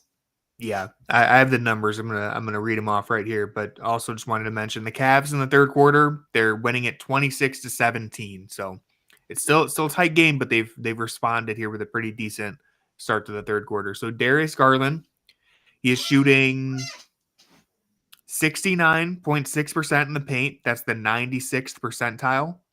He's shooting 68% in the restricted area, which is the 58th percentile, which is a little strange that there's such a huge gap there. But regardless, he's shooting basically 70% in the paint in the restricted area, which is very good. I would assume that's a career high for him. I can check.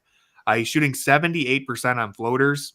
That's the 91st percentile. He's having a pretty damn good season. For context, last season, I'm about to pull up his numbers last season. He shot 43% in the paint. So he's 25% better this year. Yeah, what was your rim numbers? Because cleaning the glass has them at 7. So I'm using pivot fade. Okay. So that was paint. His paint numbers was 69%, and the restricted area he was 68% something. Yeah, because they have 6 cleaning glass at 69 in the restricted area and 73% in the short mid range. Okay. Which that's the short mid range. So like that would count. Like he had that little floater from the baseline. That would count that as opposed to that. Like it wouldn't be a paint one. You know what I mean? Yeah. So, but yeah, either way, phenomenal stuff. Yeah. He shot 43% in the paint last year, 45% on floaters, and again, let me pull up the current stats again. 69% in the paint and 78% on floaters. That floater number is going to come down. 80% from anywhere on the floor is nuts, but nope. Huge improvement. Okay, so it will come down, but he's getting such clean looks that it feels pretty sustainable in a way that like, if Donovan's finishing a bunch at the rim, you're not like, well, that's going to come down because it's like, well, that's kind of what he does. And he's always generated those clean looks, but it seems like there's just a level of confidence that he has now. I guess if he loses his confidence, that would, that would be why that number would come down. But if he's playing with confidence and playing with the force that he's playing with, he's not hitting tough looks. Like, his ability to get those looks is what makes him so special. And even last year, he was getting like decent looks, but he just wasn't playing at the speed that he needed to be and with the confidence that needed to be to actually make them. Yabusele versus Niang in the post. Yabusele wins round 1. I'm sure we'll see them back there soon. Hopefully not. Ooh, okay. Yes. He had a couple rim outs, so I feel like he was due for a lucky roll right there. He's taken his fair share. Yeah. Yeah, finally a good roll. Mitchell 10, 10, and 7. Here we go. I told you they'd be right back to it. Niang he's going over eager. He's going for a Russell Westbrook triple double here. I have no idea what Reggie Jackson was doing right there, but yeah, he's putting up the Westbrook triple double. Yeah, I mean, I have no idea what Reggie Jackson's doing. Like 60% of the time he's on the court. Donovan shooting 4-14 now. Garland's 9 of 15. He's Garland's leading the team in scoring with 23. No one else has more than 11. Really quiet game from Evan. I was hoping that 1-and-1 would really get him going. Evan's got 7 points, 6 rebounds, 1 assist. He is a team high plus 11, but that's where plus minus sometimes can be a little bit goofy. It's because he's been in the lineup here during this streak. He's got 3 turnovers too, which is a little and he didn't character. They didn't saddle him with the anchor that is Ty Jerome. Ty Jerome, teamworks -9 tonight.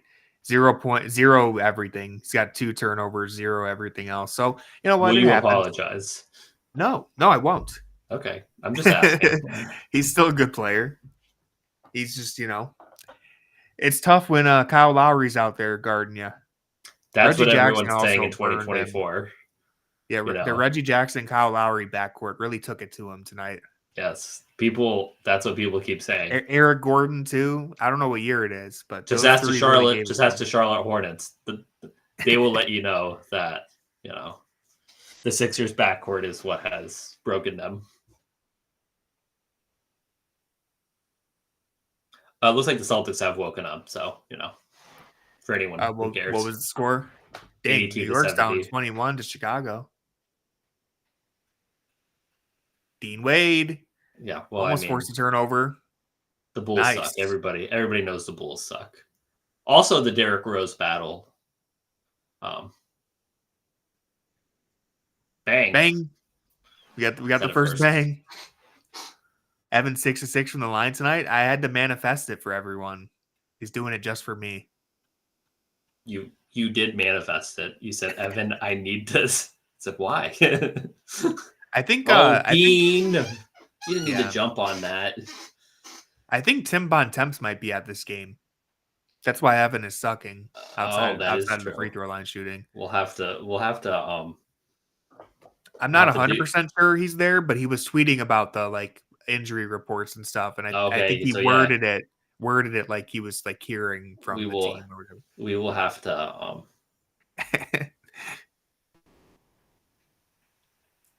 This is the thing that I've been saying is that it feels like every time Tim Bontemps is in the arena for a Cavs game, Evan Mobley struggles. And so if I was Tim Bontemps and every time I saw Mobley play in person, he sucked, I think that might explain some things. We need Mobley to give him a 35-point performance when Bontemps is in the arena. We do.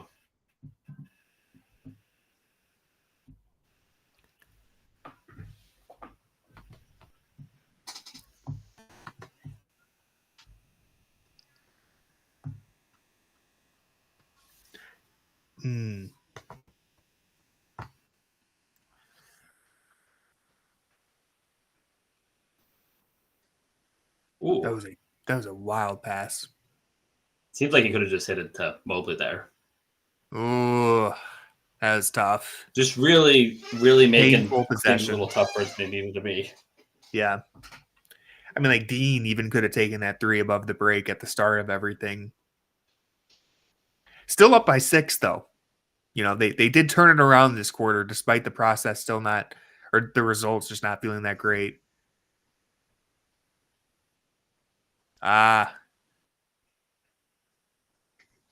See, I'm not going to be that guy, but I will say they've given up 4 like incredibly easy buckets in a game that could end up being a close game. The one where they Reggie Jackson he just took it right away from Mobley and laid it up, and then right there too. I'm not going to be that guy, but hopefully it doesn't come back to bite him. Plus 12 for the quarter. Yeah, it was a very solid quarter. They definitely responded in a way that we wanted them to see, even if it's not perfect. Oh, plus 10. I think I said this in one of the other streams too, but it's funny because the Cavs have been, for the most part, just obliterating teams to start the year. Every time they get into like an actual close game, it feels worse than it actually is. Like they just won that quarter by 10, and we were kind of groaning and complaining a little bit. Like why aren't they up by 30? They should. To be fair, they should be killing this team, but when they have a more normal game, sometimes it doesn't feel the same because they haven't been normal for like 3 weeks now. First, third quarter they've won in forever. Yeah, I'd be interested to check because they've really stunk in the third quarter.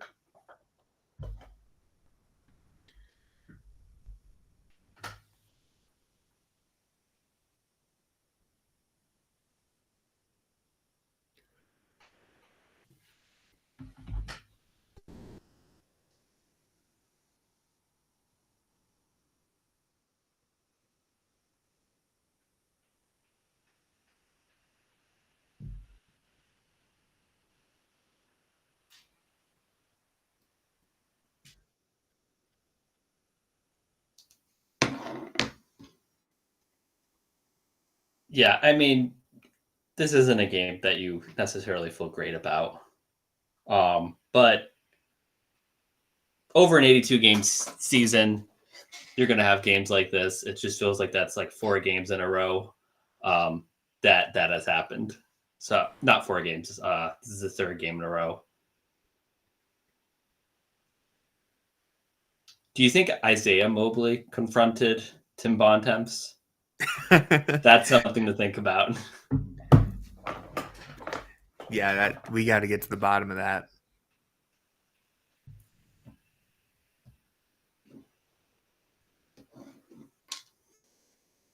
All right, fourth quarter, streak on the line. See if the Cavs can put it away.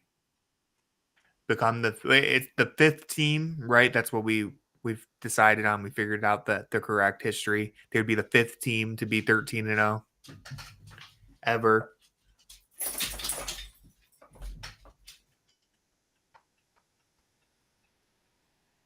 All right, I got this possession spoiled for me. Yeah. I was looking at the ESPN box score, spoiled it for me. Ty Jerome is back. We're so back. We are so back. That's all it takes is one Jerome 3-pointer. I mean, not to toot my own horn, but I did kind of say at the start, I was like, Philly, they're injury-ridden, Cavs depth, 3rd quarter, 4th quarter, they might pull away in this game. Sometimes I know ball. We'll see if I'm proven correct. Listen, it wasn't exactly a hard thing. There's a reason one team is 2-8 and the other team hasn't lost a game yet. Just to be clear, it wasn't exactly a bold prediction.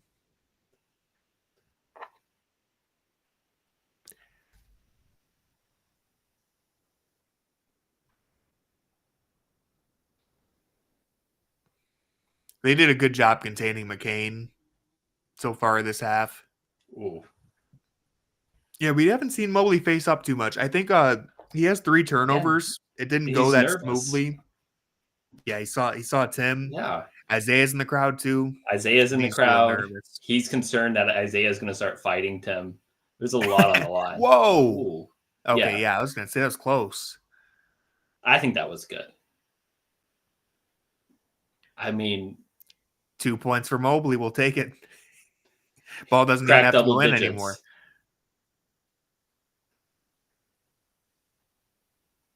Yeah, that is true. I know at least one of them was when he was posting up very awkwardly. I don't remember what the other two were. It just seemed, just a lot of weird process here tonight. Mm. I mean, there's still a lot of game left. Yeah, Mobley could have a great fourth quarter. I mean, he could. Jerome's having a great fourth quarter. Somebody told Ty Jerome it was garbage time, and he said, "Oh, bet." I think like his like body clock, your body clock doesn't like adjust to the time change. Ty Jerome says, "Oh, this team has 2 wins and it's a fourth quarter. This must mean it's garbage time." So, did he get a haircut?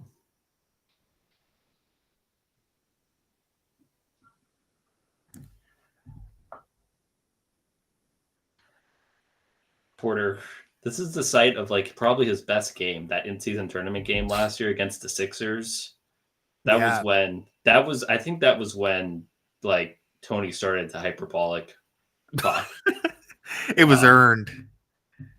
Yeah, like he went straight into Embiid's chest and like finished like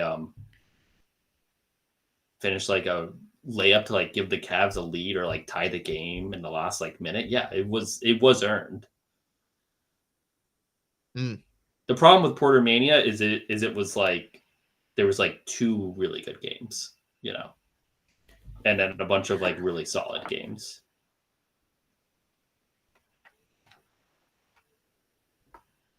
Yeah, but when an undrafted rookie comes in and does that, that's why it was mania. Yeah, I got it. Ty Jerome, little handsy there.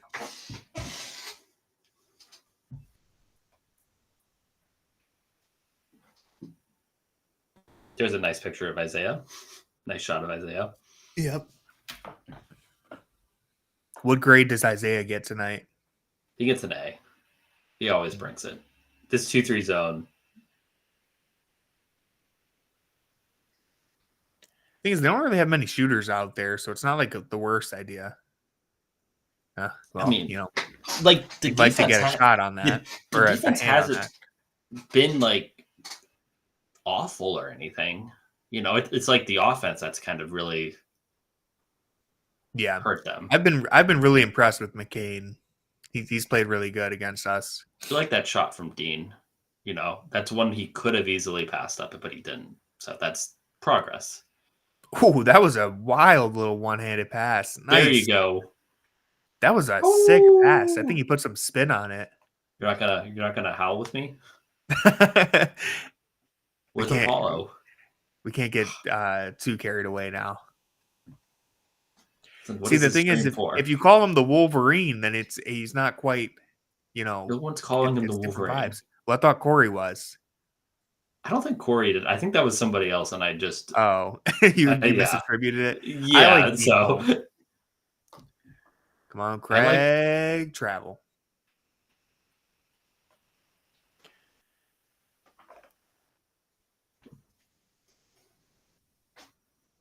This pass was incredible. Yep, put a little backspin on it.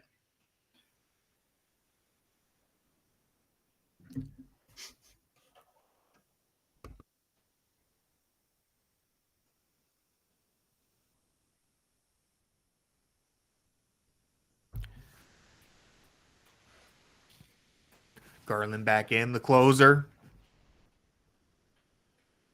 It's good defense. They should save him till the final 5 minutes to juice the stats.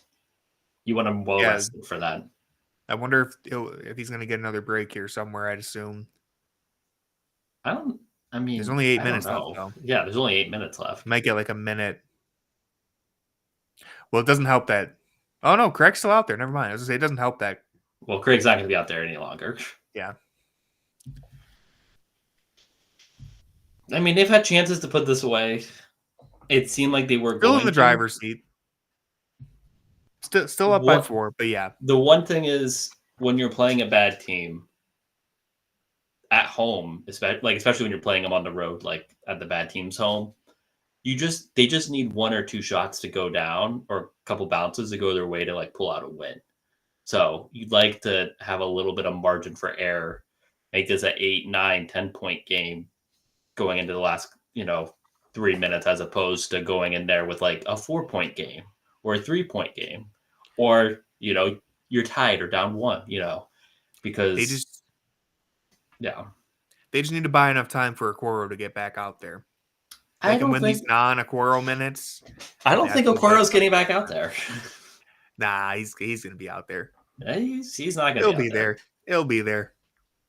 You'll see him in the corner, knocking down a go-ahead 3-pointer. One thing I will say about the Sixers is that their in-game entertainment has been pretty boring. Yeah, I haven't even noticed anything. Yeah. Just... Has Isaiah Mobley been on the Jumbotron? Not from what we've seen. Not that we've seen. So it's just been a lot of, let's play music and hope everyone's dancing.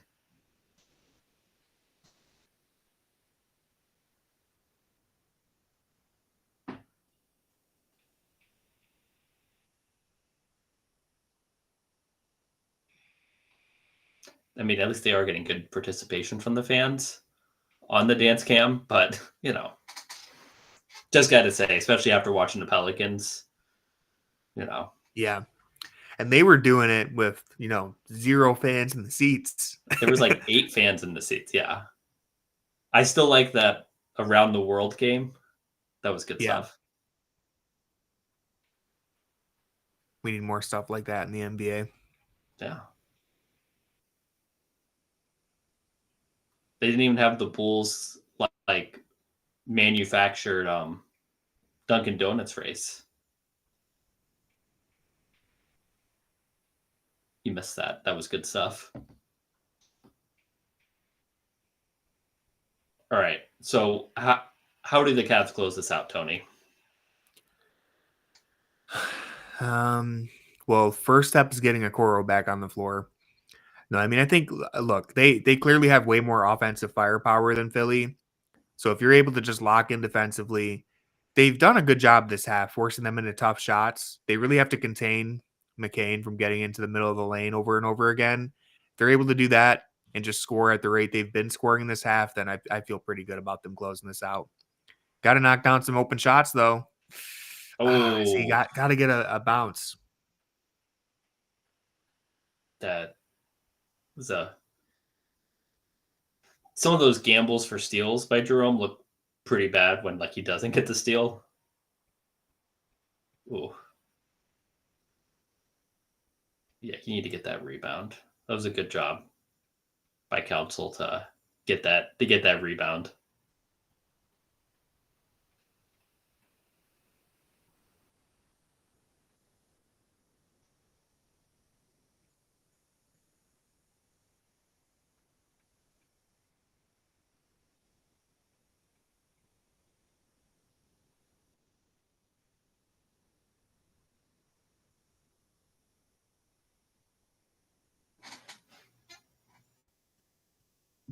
Good trap. Trapping Good rotation. Ty Jerome's there. Jerome's your back line. Yeah. Rim protector right there. Yeah, you'd like to. Good. Yeah, the trap was good. It's good ball movement from the 76ers there. Yeah. And honestly, I'm hyping up McCain a lot, but good on the rookie to get the ball out of the trap quick. Nice knockdown 3 from Jerome. Yeah. Yeah, I mean, when you trap them, you're forcing them to make a good play like that, and they did. Let's see if they do that again, or looks like they were going to. Yeah, it looks like they were getting ready to. But he snuck towards the baseline.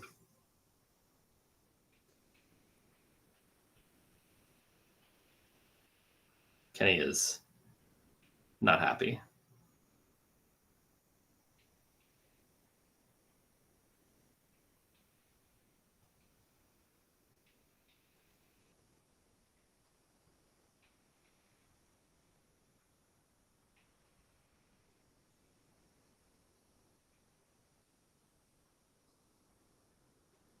That was a good box out. He got really early another position. offensive rebound. Yeah. Jerome is reaching a little too much there. Yeah. You got to understand the situation. Shot clock's at 7. Yeah. I mean, I love it. I love his aggressiveness. He reached twice. He reached twice there. Got to understand the situation.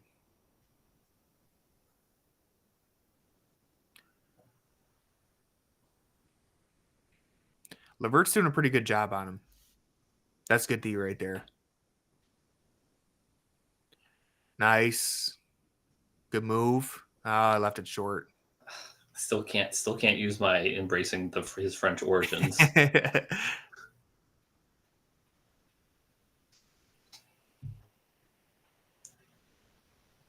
Wow. Okay, the Cavs are gonna have to execute.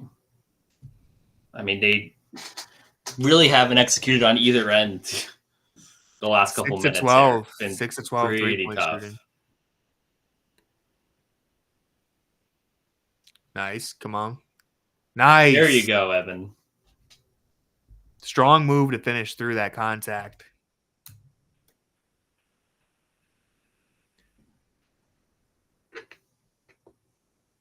Yeah, really nice finish. He's done.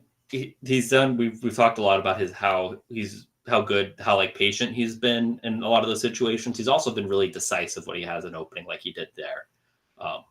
No pump fake, straight to it.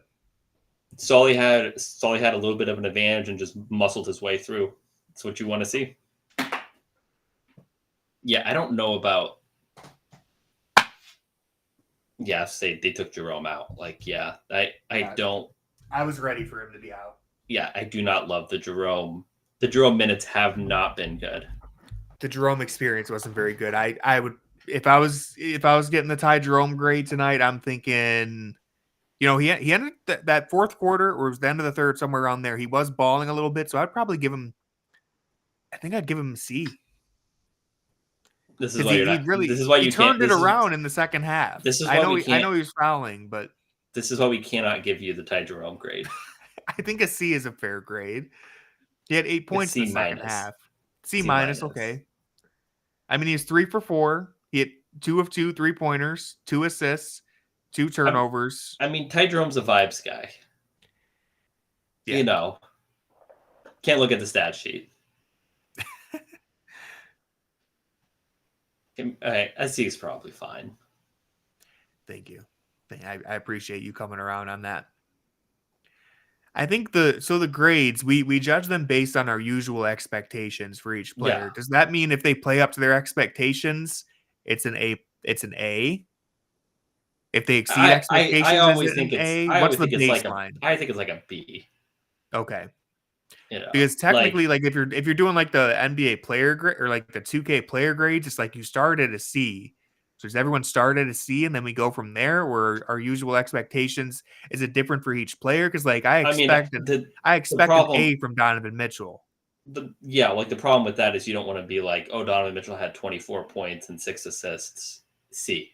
Yeah. Because that's what we expect. You don't want that. So that's why I try to start at like a B. And then we kind of go up and down from there.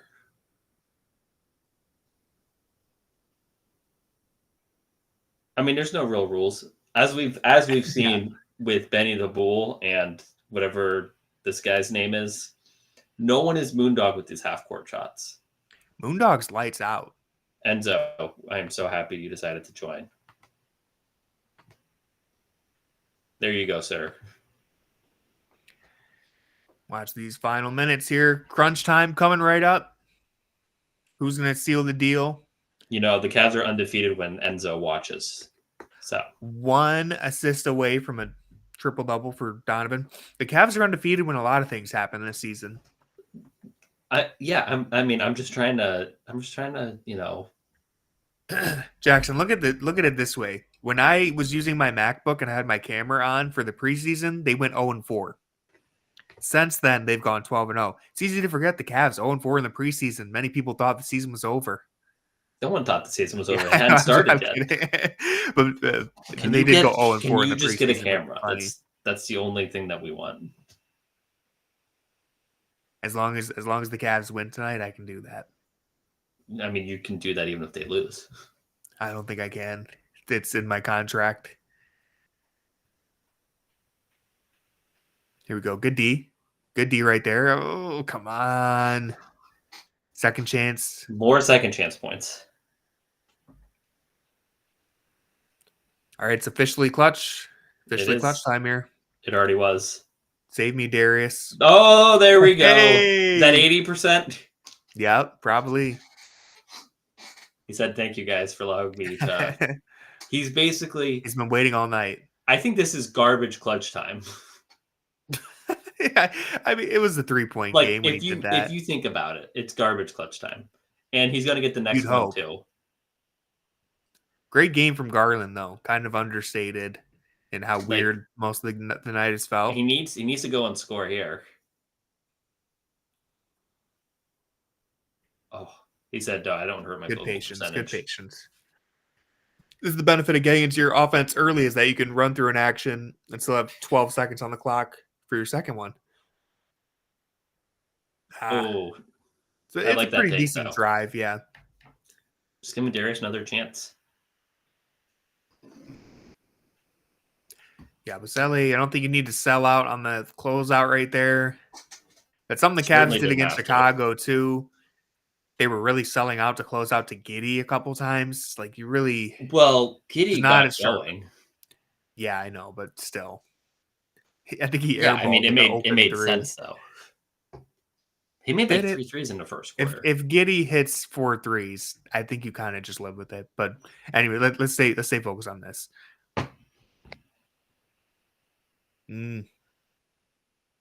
That was a good look. It was a good look. Here we go. It's gonna get interesting. Wow. That was a really interesting layup attempt right there. We're on. Hey, let's go. Wow. Big shot. Is Donovan Mitchell a bad teammate because he's taking it out at clutch time so Darius can't choose his stats? That's what I'm writing about tonight on Fear the Sword. Are the other 4 Cavaliers bad teammates if they don't get Donovan his last assist?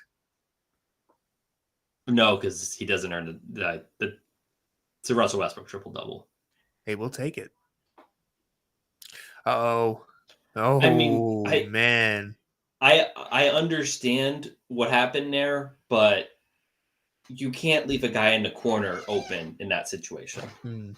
Yeah, strong side corner there. Yeah, that's such an easy pass. That was bad. All right, we got Darius space in the corner. Cares LeVert screening for Mitchell. Way too much dribbling from Donovan. Wow. Never mind. There you go, Donovan.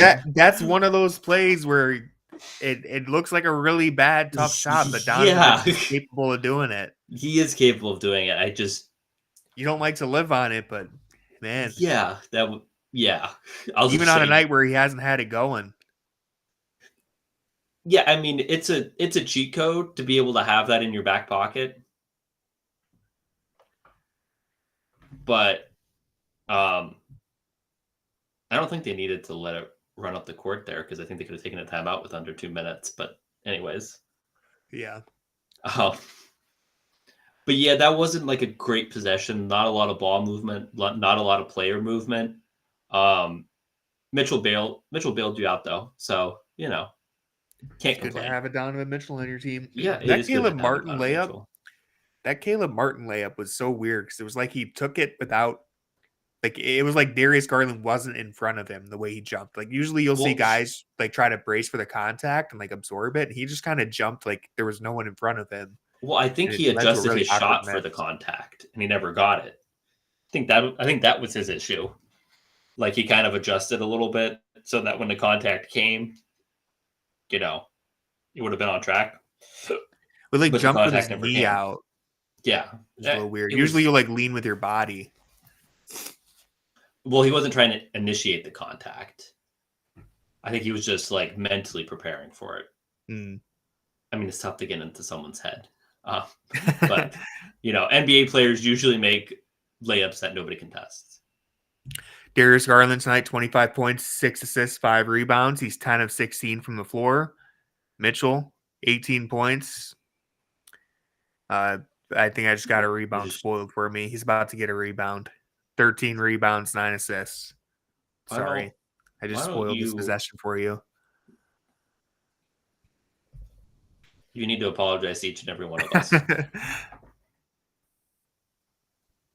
feel like Donovan Mitchell is going to get a rebound here. I just have a hunch. Wow. You really wouldn't have guessed that. Oh, did Darius just get hit in the head again? Whoa. What? Oh, he wanted. What is he doing? He wanted that assist. No, this is gonna hurt, man. Please, they have to close it out. That was if they lose this game after that, I would be so. But we have more garbage. We could have potentially more garbage clutch time. Donovan, the triple double, the shameless triple double hunting. No, that wasn't shameless. Oh yeah, that was. That was so shameless. That was shameful. Yeah.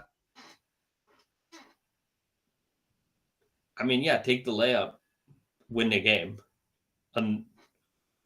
Win the game or get a triple-double? Or have a potential chance to get a triple-double. Yeah, that was bad. They weren't even expecting the pass. Because why would you expect the pass when you have a wide open layup, right? He threw it to nobody. Yeah. I mean, it ended up to Evan, but I don't know where he was going with that.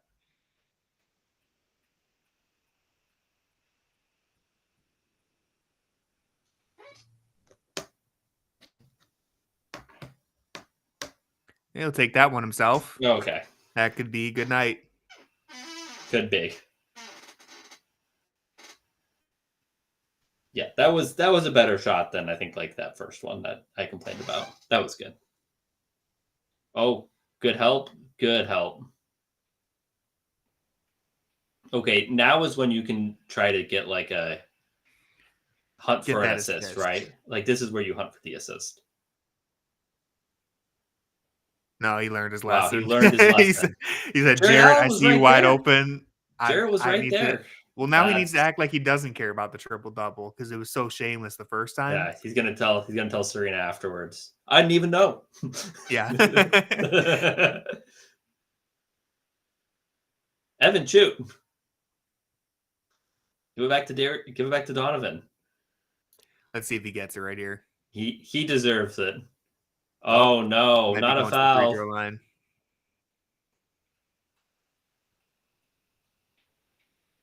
Yeah, a phenomenal takeover from Oh my goodness, that was nasty. And then the next time down, you're thinking, I don't want to give that up. Get an assist? No.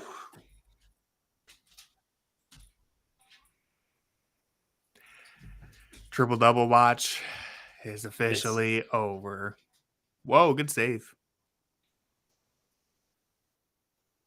Donovan Mitchell can still do the right thing if he has the courage.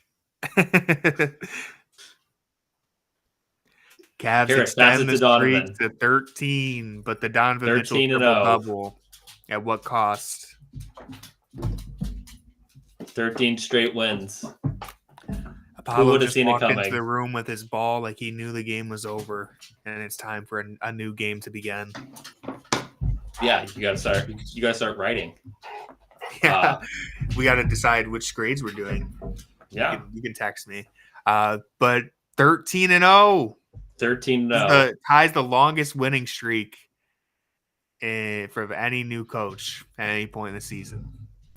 Kenny Atkinson, a brilliant basketball mind. Did you see right up there with Shaquille O'Neal said? No, I didn't.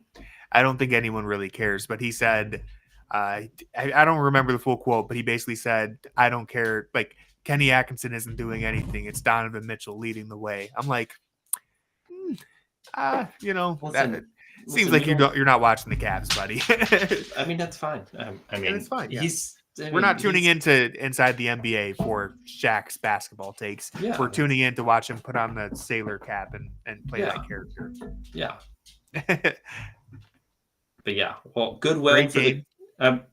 Okay, let's not get carried away. It was a Hey, win. a win is a win. A win is a win. Do you want me to read the box score real quick before we say goodnight? I think that's what everyone's waiting for. All right. So Darius Garland led the team in scoring with 25 points, 6 assists, 5 rebounds. Oh, we got him back. Oh, man. Yeah, he said, wait a second. They're doing the He box said, score hold reading. on. Donovan Mitchell, after being pretty quiet all night, ends with 23 points, 13 rebounds, 9 assists. He shot 9 of 21 from the floor. I defend shot chuckers in the NBA. 9 of 21 looks ugly. It's only, a shot or two away from being 50%. That's a B. It's not bad at all. Obviously led the way down the stretch. Jared Allen, 11 points, 12 rebounds. Evan Mobley, 14 points, 7 rebounds. Shot 4 of 8. Tim Bontemps isn't impressed, but he isn't, getting ready to. I mean, we don't know that he isn't impressed. True, it's true. They didn't win by 15. Yeah, he didn't. He did predict that the Cavs were going to win by 15. Yeah, in the third quarter. He was a little short on that, but yeah. Friend of the show, Tim Bontemps. Hopefully, he takes a positive takeaway here from Evan Mobley. Team high plus 17. So you never know. People say that's the most important stat. Ty Jerome, 8 points off the bench. George Niang, 8 points off the bench. Minus? He was a -8. He was the team low -8. Craig Porter Jr., 3 points, perfect from the floor. All right, any last thoughts? 2 assists. We don't need.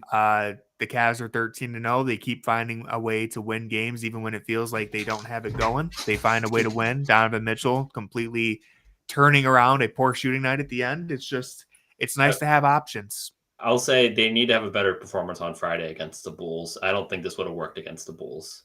And the Bulls aren't a great team, but I don't think this was a particularly good performance. You'd like to see them really clean up, come out with a little more intensity. I know they missed some shots, but I don't think they dictated terms. I think this is the third game in a row they haven't dictated terms. So, it is a win, but this is also a bad team. So I would like them to have more than one day off between games. Yeah. I mean, that is fair, but that's not the schedule they're given.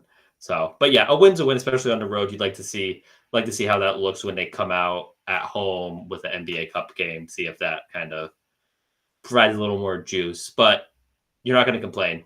13-0 is phenomenal. So thank you everybody for joining. We really appreciate it. We have a lot of fun doing these, and it's always fun to talk to you guys. And leave us with your favorite board games in the chat. And I got to get the end of the Monopoly. Got to get that figured out. What's that poll? We're gonna have to close the voting. Yes wins by a narrow 5-4. It's a shame it was even that close. It really says a lot about our country that we've forgotten Monopoly. It's a shame that anyways. So yes, thank you guys for joining, and I will not be here on Friday, but Tony will be here on Friday. I will be here. Yes. Tony will be here. So see you guys on Friday. See you then. Go Cavs. I agree. Go Cavs.